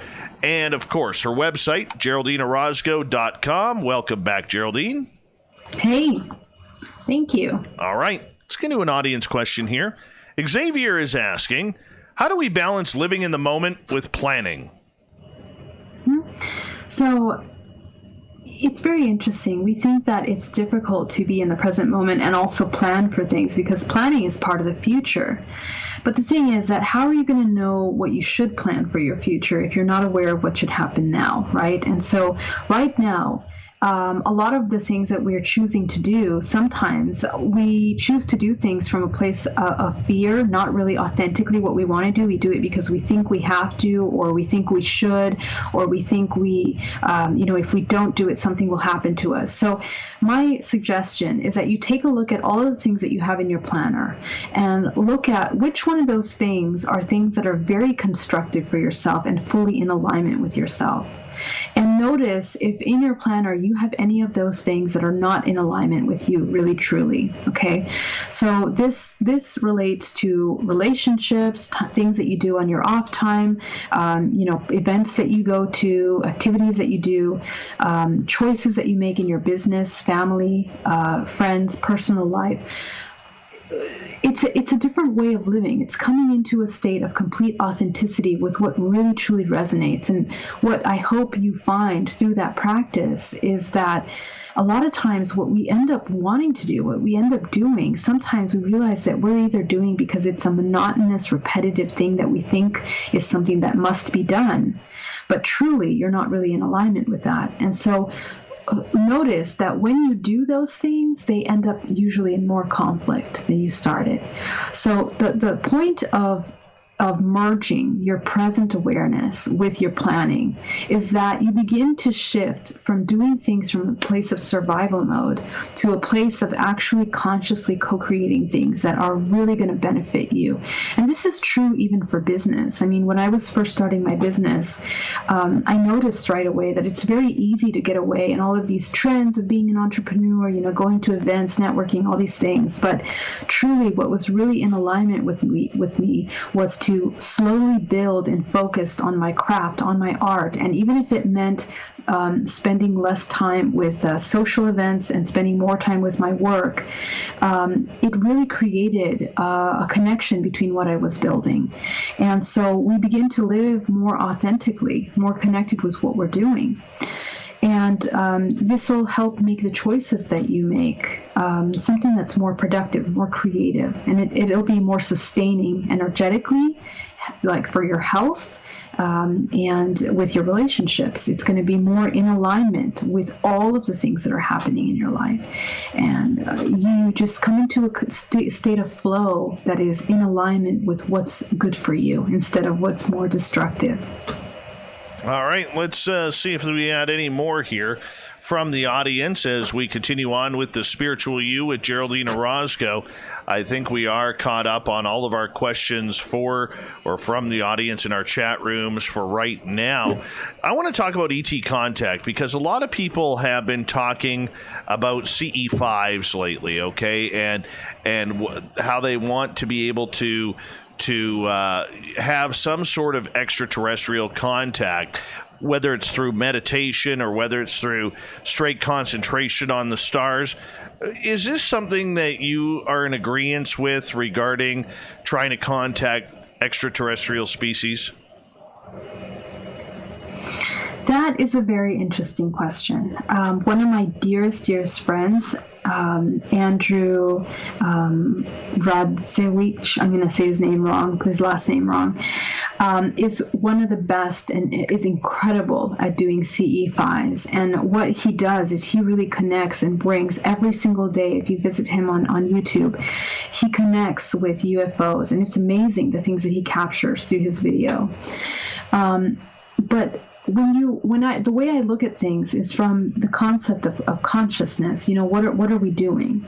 I really feel that when we connect with extraterrestrials, it is a projection of our own self. We are looking at a fragment of ourselves interdimensionally expressed through extraterrestrials or these UFOs that are communicating with us. And when we come into our power, when we come into our connection with our intuitive self, we have the ability of creating a dialogue with these interdimensional fragments, because what you realize is everything is a reflection of yourself. And these extraterrestrials, interdimensional beings are no different than that. So if you're talking about it from that perspective, I think that it's a part of us getting to know each other on another dimension. It's a part of us, an extension of ourselves that we're becoming aware of. We are one consciousness, and I think that's the most important thing to notice. When we start splitting things up and saying these are the good guys, these are the bad guys, I feel like that creates a lot of distraction, a lot of fear, and even further compartmentalization of who we really are. So I really tend to want to stay away from all of those ideals and concepts. And it's very easy to get caught up in those things when we talk about extraterrestrials, because it's still something that is still coming into the mainstream, and we are beginning to shift and change the way that we feel and perceive extraterrestrial contact.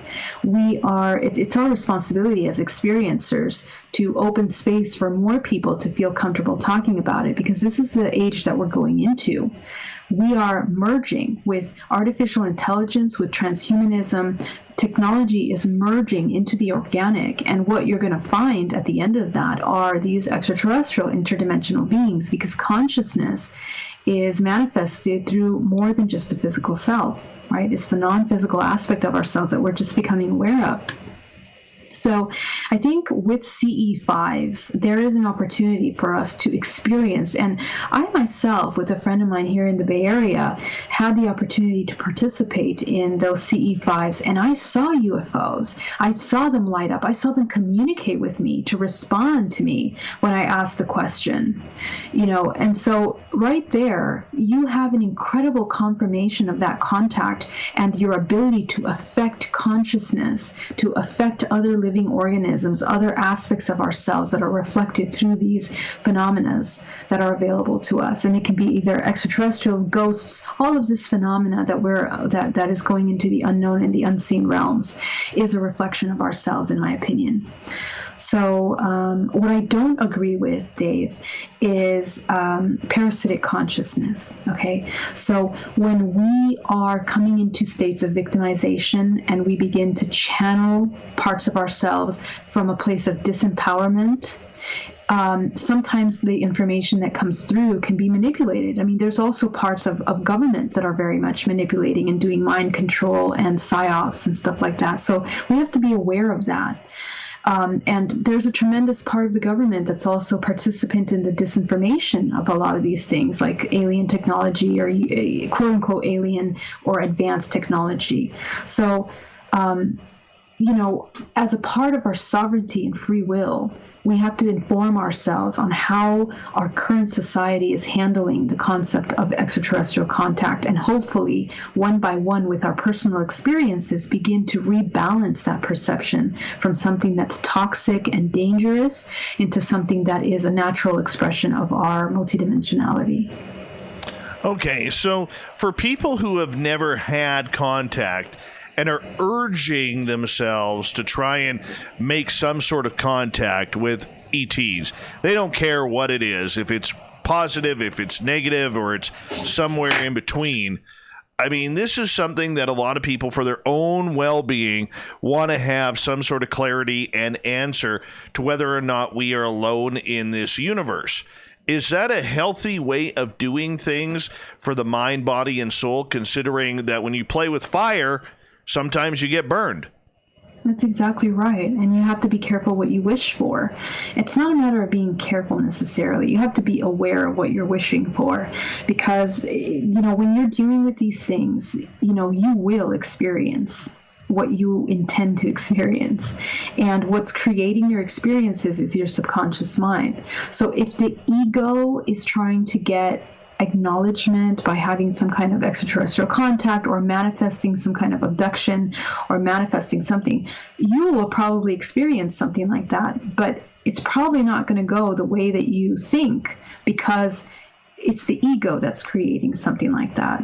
And so if it's fueled by fear, which is more than likely what will happen, you're going to attract all kinds of really dark entities. And trust me, there is darkness in this universe that we can't even imagine. We can't even prepare ourselves to understand, because we live in a reality of polarity, right? And so all the darkest aspects of the human race are also available in our multidimensional aspects. And usually the more suppressed, the most profound dark aspects of ourselves are what become manifested in these kind of phenomena, because it's an uncontrolled, disembodied expression of some of the deepest, darkest vibrational frequencies. And that's the same with ghosts and with other entities. So, it's just we're educating ourselves through that experience. It's your free will. You can feel free to experience that, but just take it as an experience where you are educating yourself through your own personal experience, the different ranges of polarity. And there is such thing as darkness, and there is such thing as parasitic consciousness. And so if you're met with those, be prepared to also learn the other side of it, which is how to recover from that and how to come back into your free will and sovereignty. Anytime that we give our power away to these experiences and to other entities or to gurus or to these highly advanced beings, supposedly, we can lose a lot of our life force, And so it's always important to maintain balance with our relationships, physical and non-physical. So I would suggest really taking a moment to think about how it's going to achieve. And sometimes if your subconscious need is to be attended to or acknowledged or seen, please find another way to do it, because this is not going to be a constructive way for you. Okay, so I get that and I understand it because I've done it myself, okay, and with some limited success. Not for a couple of years, though. How do the entities choose whether or not they want to communicate with us? So, for instance, with some people, it's easy. All of a sudden, they look up at the sky, they point up, and they're like, okay, let's see you. Where are you hiding in the stars? And poof, all of a sudden, there's lights up there flashing at them. Other people can do the same thing, and it's like they're sitting out there for hours, days, weeks, years, nothing outside of satellites. See, the subconscious mind is a funny thing. You can be sitting there for years, but if you have a doubt in what you're going to see, or if you have a fear about what you're going to see, you're not going to see it. If you have absolute belief that you're going to see what you're going to see, you're going to see it. So, and these are things that are so subtle, that are so deeply programmed in our subconscious mind that sometimes it takes a lot of reflection to uncover them, okay? And it really is a testament to how we are co-creating from our subconscious mind. And a lot of us, we're so disconnected from ourselves that we haven't even taken the time to ask ourselves what our true beliefs are. Do we have fear? Do we fear what we could potentially experience? Really, that fear can really take over the experience. And now, in order to preserve yourself, you block what you're going to be experiencing, because the reality is you're not ready to see that. So I think it takes a really big, you got to look at your beliefs. Because it's not that the entities choose you choose them, because you're a vibrational match to them. And sometimes you might not be experiencing ET contact, but you might be experiencing all kinds of entities, pains in your bodies, illness. All of these are forms of communication with the interdimensional plane that we're not aware of, because we store toxic information in the body, and it becomes a host to all kinds of entities and quote-unquote aliens that are feeding off our life force, literally. And this happens to our entire human race. So, there's many layers in our multidimensionality, and there's levels of awareness that we have to study when it comes to this kind of contact. Okay, so when you're putting out the intention on what kind of contact that you were, how do you know if you're getting positive contact compared to negative contact? Well, you're definitely going to know. When you're a beginner, sometimes, you're so shocked at what you just experienced that you're not sure what you're experiencing. Like, for example, when I first had my ET contact, I was so shocked. I wanted to call the police and try to find some quote unquote justice to connect me with my hybrid children that I believed were mine, right? So, when it's the first time, you really don't know, because what's happening is there's a huge rift. There's a veil that's being ripped open between the physical and the non-physical. But what will inform the experience is what is a product of that. So the product of that experience was incredibly activated psychic abilities for me, for example. And so to me, that opened up my life to a new career, a new work, a different focus, a purpose, so to speak. Some people experience healing through interdimensional contact. They heal illnesses. There's a gentleman that talks about that. I forget his name. I don't know if you know him. Oh, Preston Dennett. Preston Dennett does beautiful work on researching extraterrestrial contact and healing, for example. And then there's dark parts, right? Reptilian agendas, draconian agendas, which are very much connected to our lower frequency experiences, where they're harvesting our eggs. They are harming us. They're doing experiments on us. Again, our perception for these things are coming through our human perception. So it's going to be limited, right? You're going to think that you're being raped, abused, all these things. And to them, they have a different perception of that. Okay. But we become a match to those experiences, and sometimes it's really hard to accept that. But we have in some way attracted these vibrational frequencies, and these are contractual agreements that we made in other lifetimes, in other parts of ourselves. Other fragments of ourselves have agreed to experience this. Everything is an experience. Everything is a learning opportunity. I wish that more people would look at it this way and kind of detach from having to categorize it between right and wrong, because you can really lose yourself in right and wrong. You can really lose the meaning of life. You can hurt yourself a lot by trying to categorize it in a compartmentalized manner, and that can be very destructive to yourself. Makes a lot of sense. Geraldine Orozco, we have her for another 3.5 minutes here on the show. Geraldine, once contact is made, is it something that is a one-off affair, or is it something that will continue? Oh, that's up to you. I think it's up to you. But you know what? I think that once the veil is open, it's a wonderful opportunity for you to get to know yourself, your interdimensional aspects, and what is available out there. For me, in my own early journey, my intention was to find truth. And so I was met with all kinds of entities and beings and aliens that informed my ability to discern truth in those communications. So your journey with interdimensional contact is completely up to you. And as a sovereign soul that has the free will to choose, it's your job to create what you're going to experience and co-create with those beings and bring back. And as an experiencer, please do share your experience so that other people can know, what it's like to connect. Because that's you are the disclosure, of what we're experiencing here.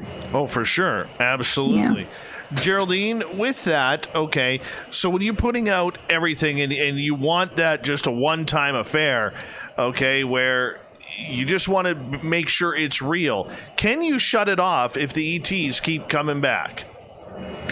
Yep. Yes, you can. You can break contractual agreements that you've created with them. And, you can work with the contractual agreements that you made with these aspects of yourself. Like, for example, to experience abduction, reptilians, draconians, everything from Arcturians to higher vibrational beings. If you no longer wish to participate, you can break those contracts. Contracts are agreements or energetic exchanges of information. You can choose to no longer participate and share that with them. And so that way you take back your life force and you change your vibrational frequency. And that's an inside job, to change your vibrational frequency. So you're no longer in resonance. If you're in fear, you're going to continue to attract these beings into your space. Don't forget. For children, it's also the same thing. We can also create protections and symbols to protect our children. We can create energetic boundaries in our homes in order to no longer be a vibrational frequency matched to those things. And we have to be able to protect. We can also come into a state of invisibility in order to protect our bodies and come more into the light body. I have a video on that I just posted, a workshop on how to come into invisible body. It's one of the most powerful protection techniques that utilize and can be applied to entities, attachments, and ETs as well as people. But there are laws to that, right? We can never enforce our free will on others, only yourself. So as long as you're in charge of your body, you're in charge of your life and your experience. Geraldine, always a pleasure to have you on this show, and we absolutely love you. I can't believe we only have 2 more visits together before the end of the year. I know, it's unbelievable. 2021, here we come, and with all force going forward. So I want to thank all the listeners. I love you guys so much. Thank you for being here. You guys are incredible, and thank you, Dave, once again for having me. Oh, and we love you. Do me a quick favor. Give a shout out to your YouTube channel. Absolutely. Please find me on YouTube at Geraldine Orozco. And if you want to get a DNA reprogramming with me, you can find me at GeraldineOrozco.com and BayAreaMeditation.com. All my love. If you're an experiencer, come to hybridmother.com for a support group or a hypnosis session. I'm happy to work with you. Okay? Awesome. Geraldine, thank you so much for coming back on Spaced Out Radio. We always love it when you are here because you just bring so much sense.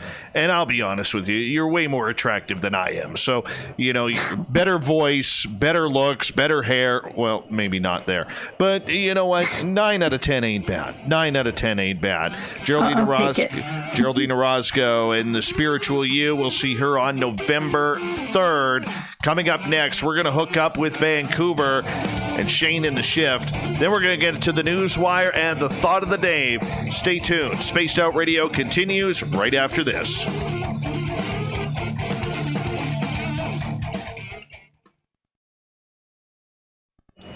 Davey, thank you so much. Let's give you a clap here. Thank you. Love you so much. If you go look in our chat room, everybody's clapping for you. Aw, so many hugs and kisses. Love you guys so much. You guys are amazing. And I will see you next month. All my love. See you on November 3rd, beautiful. All right. Bye-bye. Good night. Bye. Good night. I love her. Absolutely love her. Yeah, she is amazing. I'm so proud to call her a friend. So proud. So we're going to hook up with the Shift here momentarily. All of a sudden, I'm going to get startled because they're going to ring in on Skype. Excuse me. And I'm going to be like, oh, what the hell was that? And then all of a sudden, it's going to be like, oh, yeah, it's them. It's the Shift people. Yeah. That's how it works. That is how it works.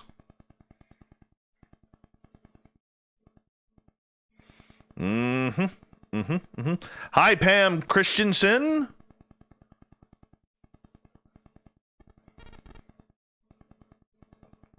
I'm going to get a quick drink of water here. This is probably when they'll Skype and scare the daylights out of me.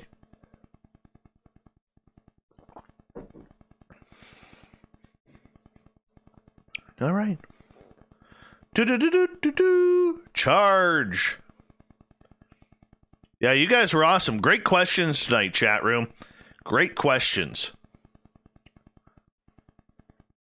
And Marty on Twitter, you were looking fantastic for tonight's show. Hey, how you doing? Dave Scott, how are you doing tonight, my man? I'm doing good. Doing good. You know, living the dream. Living the dream as always. Yeah, a little bummed out about the Van Halen news today. I know, but, right? You can't have good news Tuesday with Eddie Van Halen passing away. You can't. I know it's a huge downer, but all of my bed music tonight is Van Halen, so it's good. Yeah. You know, if it's not too late, we'll take Love Walks In. Ooh, that'd be good. That would be good. Because you know that Van Halen song is about Sammy Hagar and the female alien that's been abducting him for decades. Oh, that's awesome, man. True story. True story. Nice. Yeah, I'll see if we can hook that up. No, things are going good over here. Gonna get some woo tonight, that's for sure. Oh yeah, do we got Shane tonight? We have Shane tonight. Yeah. Okay, cool. Cool. Yeah. So we're coming back. Let's see. We're coming back in about 90 seconds or so here. I'm just over 2 minutes here, and then I got to do my intro back. So if we could hook up at around 35 and about 36, that'd be great. Okay, sounds good. We'll try and aim it to 36 there. All right, Dave. We'll chat shortly. Absolutely, brother. Thank you. All right. Thank you. Number one trusted dealer of Bruno indoor and outdoor stair lifts in BC. Ensure the safety of your loved ones during these challenging times. With 3 locations to serve you, book your free in-home or virtual assessment today at hmestairlifts.com. John Shorthouse here with Blair Manson from Sands and John Associates. Shorthouse. Look at that. Let's just turn that down for right now. I know John. Good guy. Calls the Canucks games.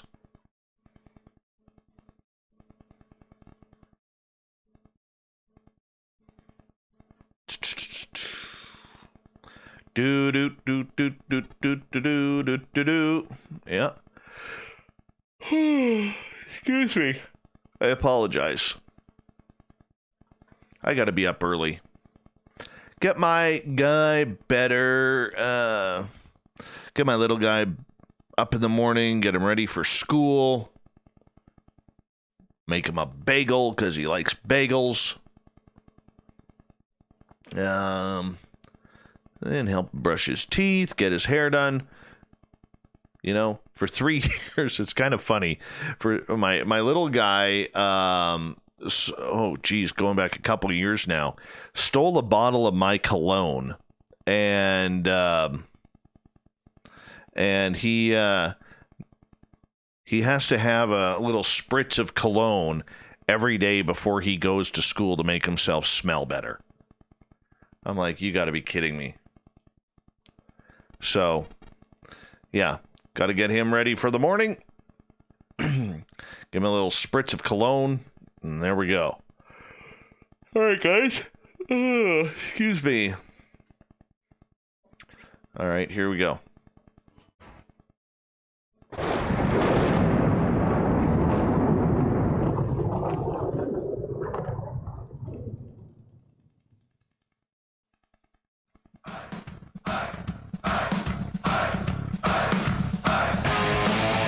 We rounded third. We're heading for home tonight on Spaced Out Radio. I'm your host, Dave Scott, sitting in the captain's chair of SOR headquarters. Thank you so much for taking the time to join us tonight.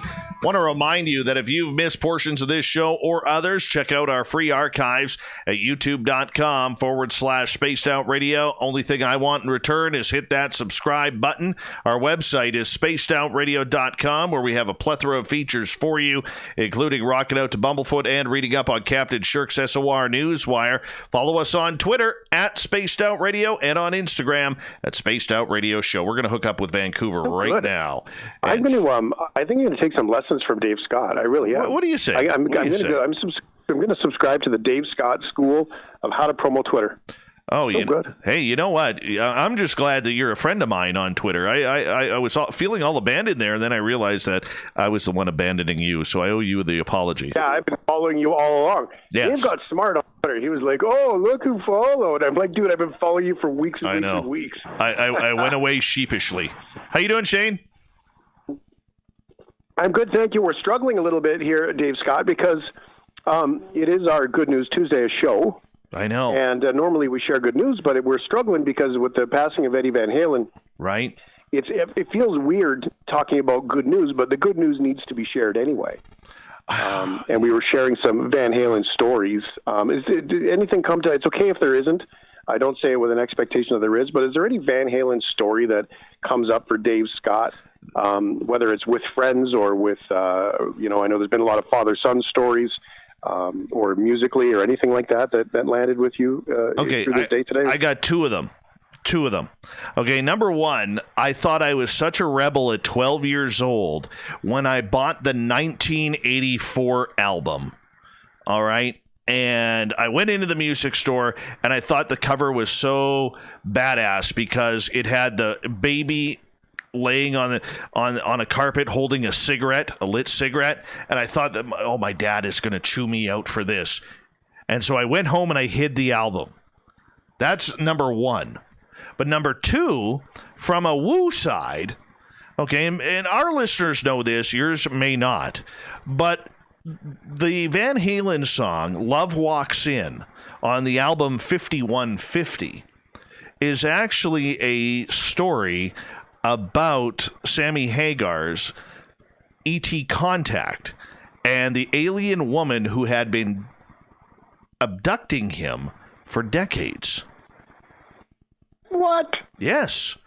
Go and read the lyrics. Really? So go to. I challenge all of your listeners who enjoy this segment of your show, and all of mine, to go on YouTube, type in "Love Walks In" lyrics, read the lyrics about it, okay, and then go to the Rolling Stone magazine story about Sammy Hagar's E.T. abduction and contact.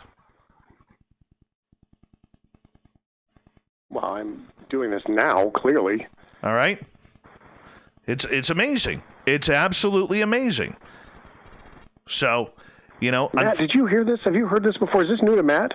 Well, Dave told me on the phone, and I was quite blown away by it, actually. But yeah, I'd forgotten about Sammy Hagar's otherworldly content. Yes, it's amazing. It's amazing. Huh. Yes. So good. There she stands in a silken gown, is... silver light shining down. And then you sense a change. Nothing feels the same. All your dreams are strange. Love comes walking in. Some kind of alien, reaches for the opening or something like that. Some kind of alien waits for the opening. Waits for the opening. Some kind of alien waits for the opening. And simply pulls a string. Love comes walking. Yeah. All about his ET contact. Wait a second, is he banging around with an alien? Is that what's happened here? God bless him if the Red Rocker did. Okay? Oh, man, I had no idea. Zero, never, ever. This is brand new info, brain. Yeah. Check it out. You're going to be amazed. You'll never hear the song the same again. All right. I like it. All right. Spacedoutradio.com. That's where you can learn more about Dave Scott. And we talk about pretty much anything, clearly, on the program. And where are we going today, Dave? Because I know you have a couple of things sort of on your mind. Okay. And a couple of specific things, and we've got a couple other ideas, too. Okay. So remember a number of months ago when I started this with Drex, because Drex challenged me, and you and I have talked about it since, about how I was waiting for Canadian politicians to get a hold of me about UFOs in Canada and Canada's role. Well, late last week, I actually got an email from my own member of parliament, Kathy McLeod, in the Kamloops, Thompson, Caribou region. And, God bless Kathy, okay? But I think she's a little bit out of touch. She tries to give me some information, but then kind of blows me off. And she goes, "Dear Dave, thank you for taking the time to share your thoughts with me. The Canadian government hosts a publicly searchable archive of government records about UFOs dating back to the 1950s. She provided a link. And then further, it is my understanding that meteorites and or shooting lights in the sky have been studied by the National Research Council with assistance from the RCMP. In addition, according to the Department of National Defense, sightings of unidentified airborne objects are reported to NAV Canada." So I actually got a lead there, and I'm going to check it out.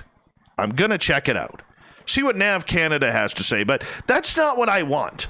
Okay, I want to know, what is this hidden group that is covering these objects within Canadian airspace?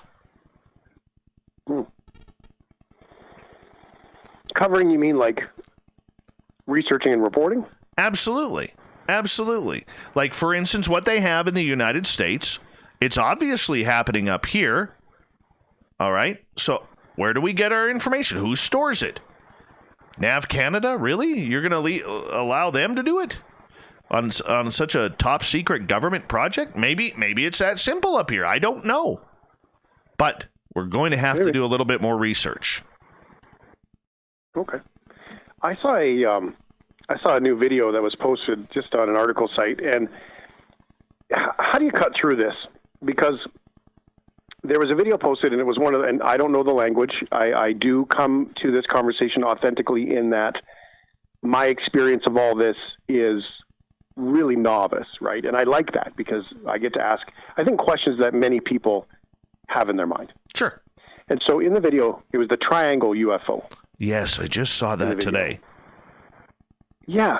So in this, though, what I saw in that, because in the center of it, it looks like there's a light sort of rotating. And so to me, my first thought was, in today's world, that looks like any other drone.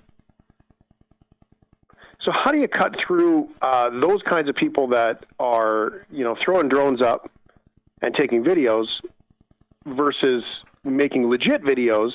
Because this one maybe goes this way, maybe goes that way. I don't draw a conclusion on it. But my first thought was, because I could actually see so many lights moving on it, it looked like it was just a drone. But like a hobby drone. Yes. Not like a big fancy military thing. You could actually hear the fan blades on that one. You could hear the fan blades on that one too. Here's the big conundrum in the UFO world and even the cryptid world when it comes to creatures like Sasquatch. And I've been talking to a lot of investigators recently about this, who are basically saying that CGI and hoaxing on videos sites like YouTube or Facebook or whatever have literally killed any type of video content for research. So the average person now who captures a UFO or captures a Bigfoot walking across, some logging road when they happen to be going to their favorite lake to go fishing or something like that, the chances of that video actually helping the cause to prove anything is slim to none now. There's been way too much hoaxing. There's been, even the video you're talking about has already, by a number of UFO researchers, been confirmed as a hoax. And it's unfortunate because it was an amazing video, but every black triangle that has ever been reported doesn't have sound. At least as far as I know. And if you listen to that video, you can hear the whirring sound, almost like of propeller-type blades or drone-type blades. So that's where it gets a little bit eerie. And with the technology that is happening with drones these days, when it comes to UFOs, a good friend of mine, Rich Giordano, who runs a great YouTube channel called Goof On, and he is saying, and him and I have talked about it as well as other researchers, that the days of eyewitness testimony to UFOs using video cameras on your cell phones or maybe you have a GoPro, it's done, unfortunately. The hoaxing crowd looking for the 5 minutes of fame, a lot of clickbait, and a million hits so they can make some money off of viewing sites like YouTube have absolutely ruined that type of information. And it's too bad because there's a lot of good people out there who are capturing some very strange objects, and unfortunately they may have the next great video and nobody is going to believe them because, unfortunately, nobody is buying videos anymore. Well, you bring up a really good point. So deepfakes have become better and better to the point where not even real people, not even real faces, computer-generated people have been created, right? Mm-hmm. And so with deepfakes, though, and some of these face swap apps and these things that are out there, yeah, there's not much really stopping people from deep faking alien faces and all of this stuff. That's probably next, isn't it? Absolutely, that's next. And if we're not seeing it already, right? I mean, look, the days of people, grabbing a gorilla costume and acting like a bunch of idiots in the forest, those are easy to tell. But the way CGI has improved, especially over the last decade, there's a lot that we cannot tell anymore. Add to the fact that most researchers, or even amateur researchers, they blow up and pixelate the photos so poorly that you can't even tell. And they're like, see, don't you see the ears of that dog man? Or don't you see the wingtips of that UFO? No, all I see is a bunch of pixelated squares. You know, like, stop. Give me the original photo. That's the big thing right now with every investigator. So for your listeners out there who capture something anomalous, whether it's a ghost photo or a Bigfoot or something, a UFO, don't doctor the photo. Don't colorize it to try and figure out or lighten the photo. Just send the original to a good investigator. If you're not sure who a good investigator is, you can always get a hold of me on social media, and we'll point you in that right direction, because we love to help people out that way and make sure that they aren't getting information sent to a bunch of shysters who are playing investigator rather than, real investigators who do this for a living. All right? That's what we want to do. That's what we want to accomplish. If I understand the conversation that you had with Jason, was that is there a piece of the U.S. election that you were hoping was going to expose some of this UFO conversation? Good question. Good question. Now, of course, the train wreck that is happening in Washington, D.C. right now is definitely taking away any other topics. But is that one of them that you were hoping to see? Well, there was a lot of speculation, much like 2016, that there was going to be UFOs as a hot button ballot issue, okay, especially with the confirmation from the United States Navy over the last year that they have been entangled with UFOs, or unidentified aerial phenomena, UAPs, during training sessions and in other areas. So much so that Florida Senator Marco Rubio, and we've talked about this on the show, so I'm not going to go into full depth of it, but he leads the Intelligence Committee, and he wants funding for UFO, UAP research to make sure that America's skies are safe and NORAD's skies are safe. However, leading up to this, all of a sudden, all of the COVID attacks around the White House with President Trump and the First Lady and everybody throughout the White House, and this becoming another major COVID attack around the United States, along with what is happening politically on a racial level, there's just no way the UFO talk, in my opinion, can even come up. I don't even think the subject will be broached anymore, even though it should, because they are about to potentially spend millions of dollars of taxpayer money looking into UFOs to see whether or not they are a threat to our North American, and especially in their case, American airspace. And how many people in the U.S. would want their taxpayers' money going to research that? Now, when we say UFO, we got to realize we're not just talking aliens here. We're talking maybe technology from another superpower like China or Russia that the United States may not have. It may even be their own technology that they're not even telling the people. But we don't know. I actually, if I could say one more thing, if anybody's interested in that, if you go to my website, spacedoutradio.com, I actually have a blog on that I wrote recently on why I believe that the UFO topic, unlike 2016, will be dead. Because if you go back to 2016, John Podesta, who was Hillary Clinton's campaign manager, he was egging on the media publicly on Twitter and on camera to ask her about UFOs. And finally they did.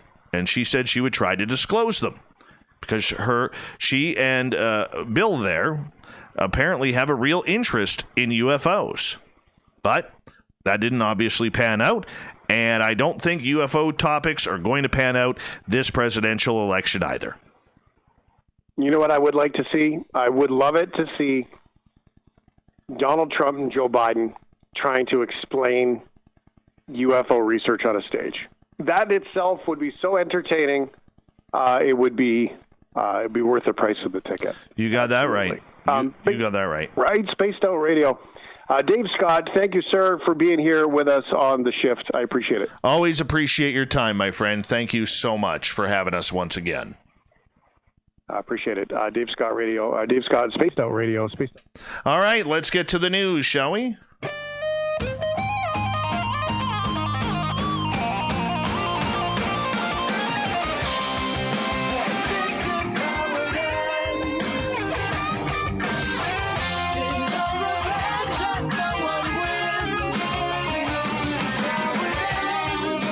The news is always changing, which is why we bring you the SOR News Wire at the back end of every show, where we get to the weird, the strange, the wacky, and sometimes the sad.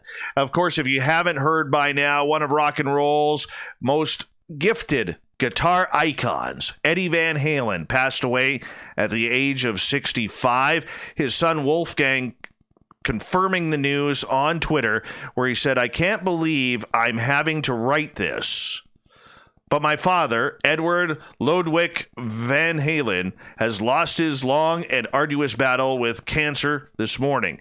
He was the best father I could ever ask for. Every moment I've shared with him on and off the stage was a gift. My heart is broken, and I don't think I'll ever fully recover from this loss. I love you so much, Pop." Now, the music world is going crazy about this because he was such an icon for many guitar players, including our own Ron Bumblefoot Thal, formerly of Guns N' Roses and currently of Sons of Apollo, who sends out a message saying, "Sending my deepest sympathies and all the love in the world to you, Wolfgang Van Halen, and to your family for this tragic loss." I mean, Bumblefoot, thank you so much for doing that. The music world, obviously very, very upset about this tragic loss, with literally probably next to Jimi Hendrix, one of the greatest guitar players to ever take the stage. Eddie's Van Halen's ex-wife, actress Valerie Bertinelli, shared their son's message on her own account with breaking heart emojis. The pair were married for 20 years. According to other sources, Van Halen died at a Santa Monica hospital. His brother, or his son Wolf, his brother Alex, and his wife Janie were by his side when he passed away. Van Halen told Billboard magazine in 2015 that he had 1/3 of his tongue removed due to cancer that also spread to his esophagus. He says, "I use metal picks. They're brass and copper, which I always held in my mouth in the exact place where I got the tongue cancer," he said at the time. "Plus, I basically live in a recording studio that's filled with electromagnetic energy. So that's one theory. I mean, I was smoking and doing a lot of drugs and a lot of everything, but at the same time, my lungs are totally clear. This is just my own theory, but the doctors say it's possible." Van Halen was a guitar virtuoso whose blinding speed, control, and innovation propelled his band Van Halen into one of the hardest working rock groups ever, fueled by the unmistakable fiery solo in Michael Jackson's hit Beat It as well, and elevated him to a status of rock god. Gone way too soon. Former singer Sammy Hagar of Van Halen said on Twitter, "Heartbroken and speechless. My love to the family."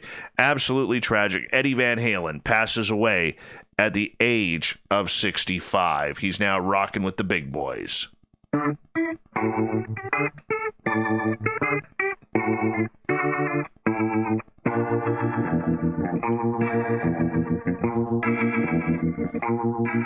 Thought of the Dave happens every night at this time, where we ask a question on our Facebook and Twitter pages, then read your responses on the air, because we love the audience participation around here. Today's Thought of the Dave is as follows.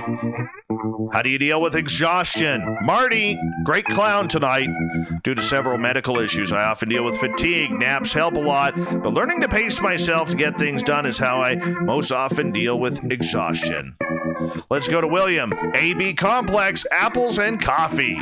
AC says, I go to sleep. Shanna, I pass out on the couch and miss the cool Scottish dude on Spaced Out Radio. Graham, rest, coffee, and an energy dragon drink. Dave, my friend. Kev, you get the final word. I spend time in the woods. That's always a good place, too. We want to say thank you for the abbreviated Thought of the Dave, which will happen tomorrow on Facebook and Twitter. We say thank you to Captain Shirk for the SOR Newswire and updating us on the news, to Shane from The Shift, and Geraldine Orozco from The Spiritual You. Geraldine will be with us again on November 3rd, I believe. We got Mr. Ron Bumblefoot Thal rocking in the background with Little Brother is Watching. Bumblefoot is the official music of Spaced Out Radio, rocking us in and out of every single show. Get your horns up for the guitar god himself. Special thanks to everybody listening in at home, at work, in your cars, wherever you may be. Thank you to everybody participating in our chat rooms tonight on Spreaker, YouTube, LGAB, Revolution Radio, Facebook, Space Travelers Club on our website, and to all the snarkers and snarkettes hanging out at hashtag Spaced Out Radio on Twitter. We had a great time with you tonight. I hope you did with us.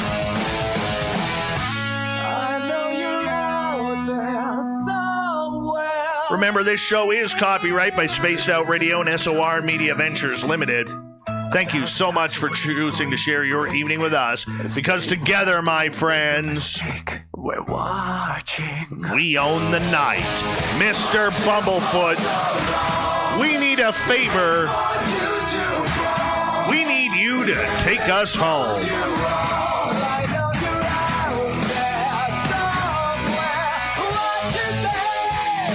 Yes, the Woo train has docked for the night, but tomorrow, my friends, we shall ride again.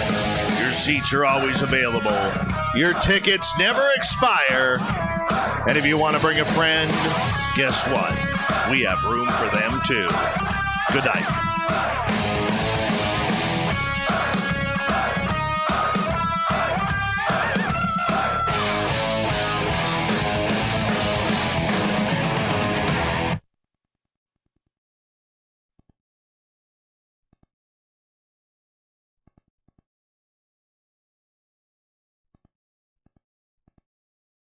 All right, we're done. A good show there. Geraldine, solid as usual. Oh, yeah. Thanks, Pharmacy. Appreciate that. I know you're out there somewhere watching me. Yeah, my boy Quest. Yeah, take us home, Captain. Fuck yeah. Love you, Quest. Absolutely love you, bro. You're amazing. Great talent. You got to check out his show, too. Super Quest. He's now posting his episodes in our Facebook group, Spaced Out Radio, so make sure you check him on out. All right. I'll be right back. Don't leave. I know there's 50 of you, so don't leave.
All right, now that I got that downloaded, all right, let's get to work here. How you doing, everyone?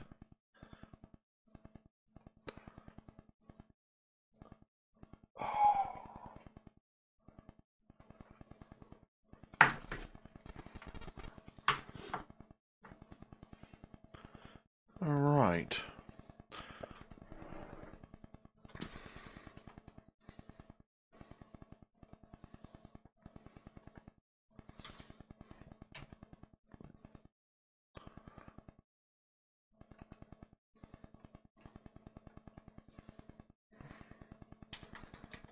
Day the 5th or 6th? 6th.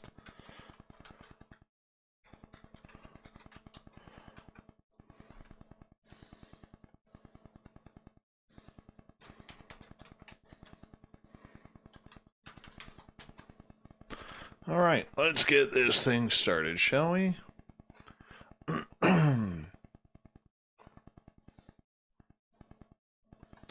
from there and start here. Copy. Paste. Thanks, Shar.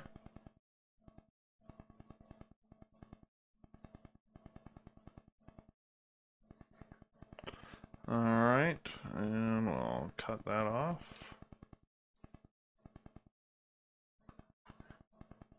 Cut that off.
Don't need. No. Perfect.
Almost done.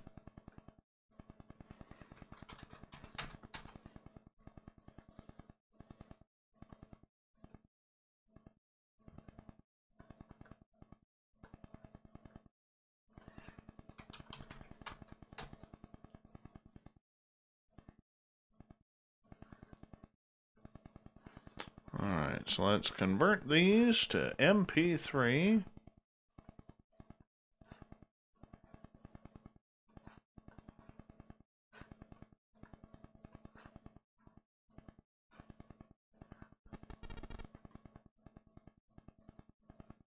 Alright, well, let's go like this.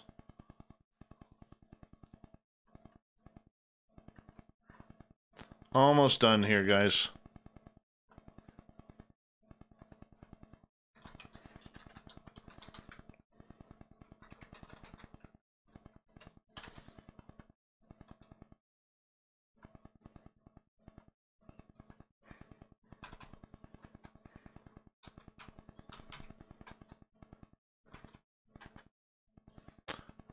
Got that done. Let's go here. What's happening in our chat room here? Alright. Boy, we are blurry all of a sudden. There we go. Should clear up here in a minute.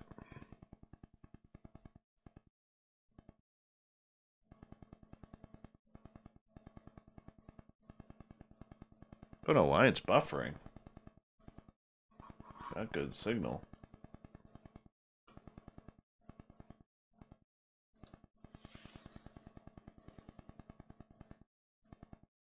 Oh, there we go.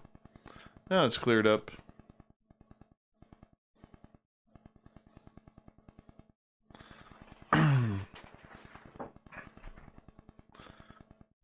We're talking lasagna. Oh, lasagna is an all-right topic. I like a good lasagna.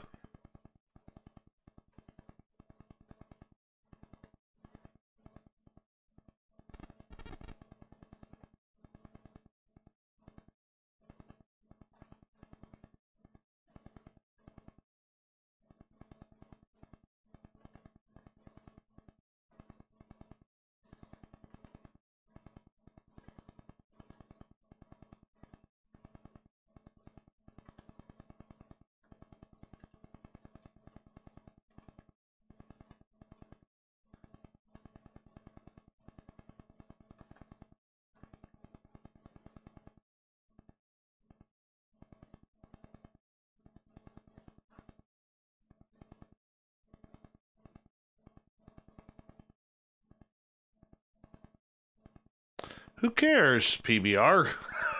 Like, seriously. Who cares? I didn't say Siri. I did not say Siri.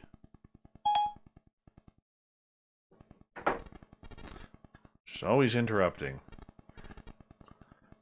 Hey, Siri. Why do you always interrupt? I don't know what you mean by. Hey Siri, why do you always interrupt?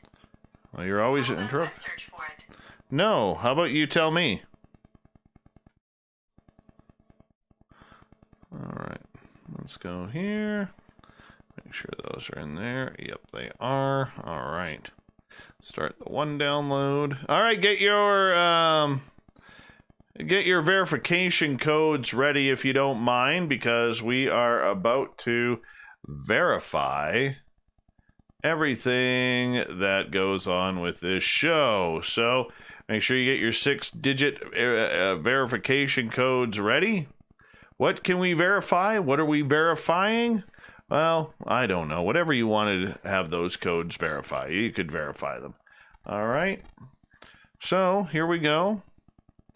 Let's go like this. And we'll go like that. No. Cancel. We're going to upload these, and we're going to transfer those. Tonight's verification code is... Oh, we haven't got it yet. There it is. 602 617. 602 617 is your verification code for tonight.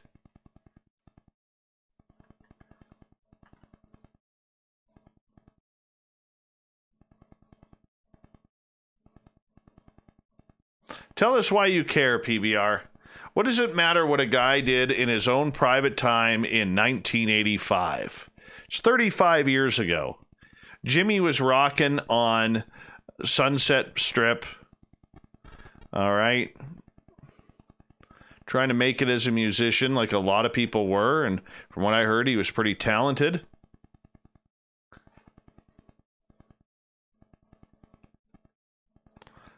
Explain why that matters. Just out of curiosity.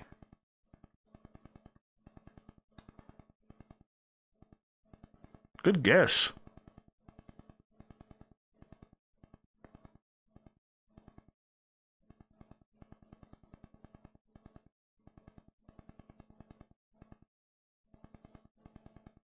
Hey, Lee Bodge, Major Lee, thank you so much for the super chat earlier. I really do appreciate that. Pharmacy, you're a sicko making breakfast for dinner at this hour.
All right, load up this file.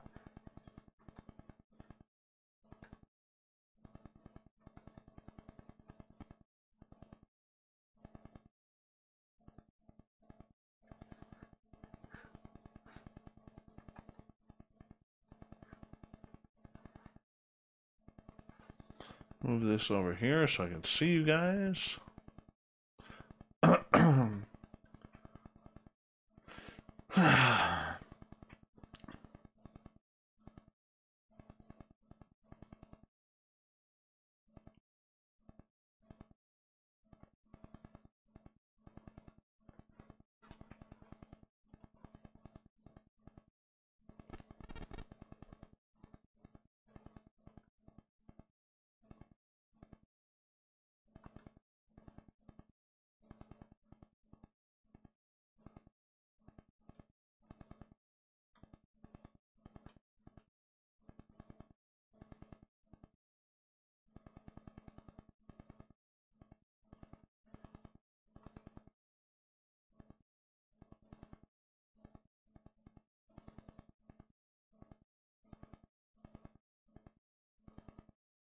All right, one is done.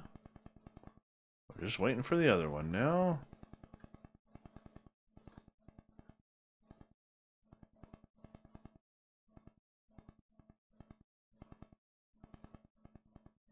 Hello, Corrins. How's the mustache tonight? Olaf Phillips on tomorrow night. We're going to talk everything from synchronicities to the secret space program. Going to be a good show tomorrow.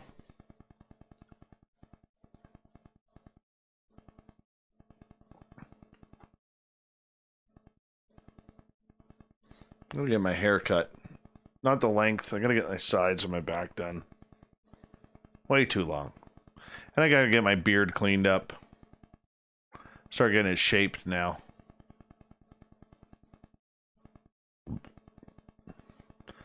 Dead air. We don't have dead air, Ron. We don't have dead air. Earth to Ron. Flat Earth to Ron.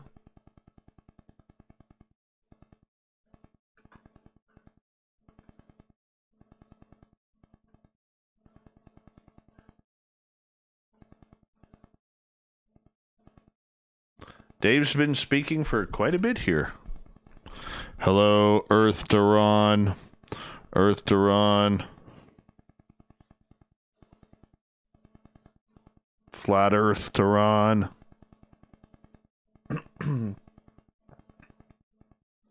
Hey, Gil. How you doing?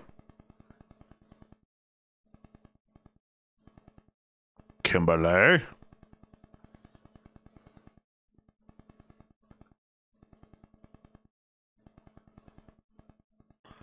All right, let's share this folder. Crazy X, there we go.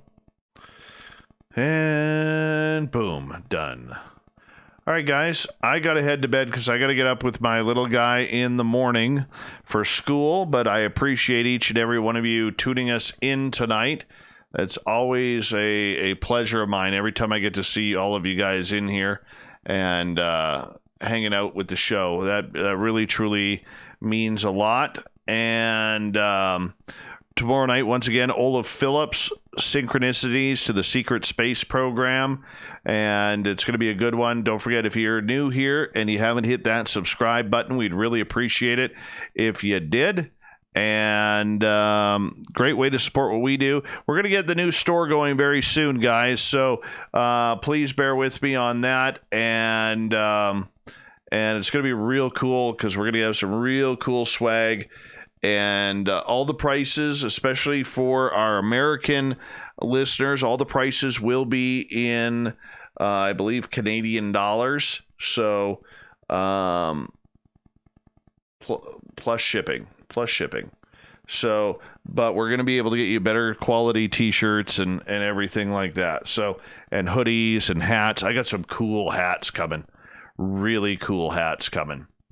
I think you'll really like them. I was looking at them today, and they're awesome. They're absolutely awesome. And once we stitch the logos into them, like they're actually going to be stitched in, it's going to look badass. So I think you'll like that, and we just kind of go from there. So I'm going to bed. Much love to all of you. And thank you for all your support on the show. Thank you to Avni Jesus, Kimberly, Cat Chaser, and Major Lee for the super chats tonight. I really do appreciate that. And we'll talk to you all tomorrow night on Spaced Out Radio. Good night.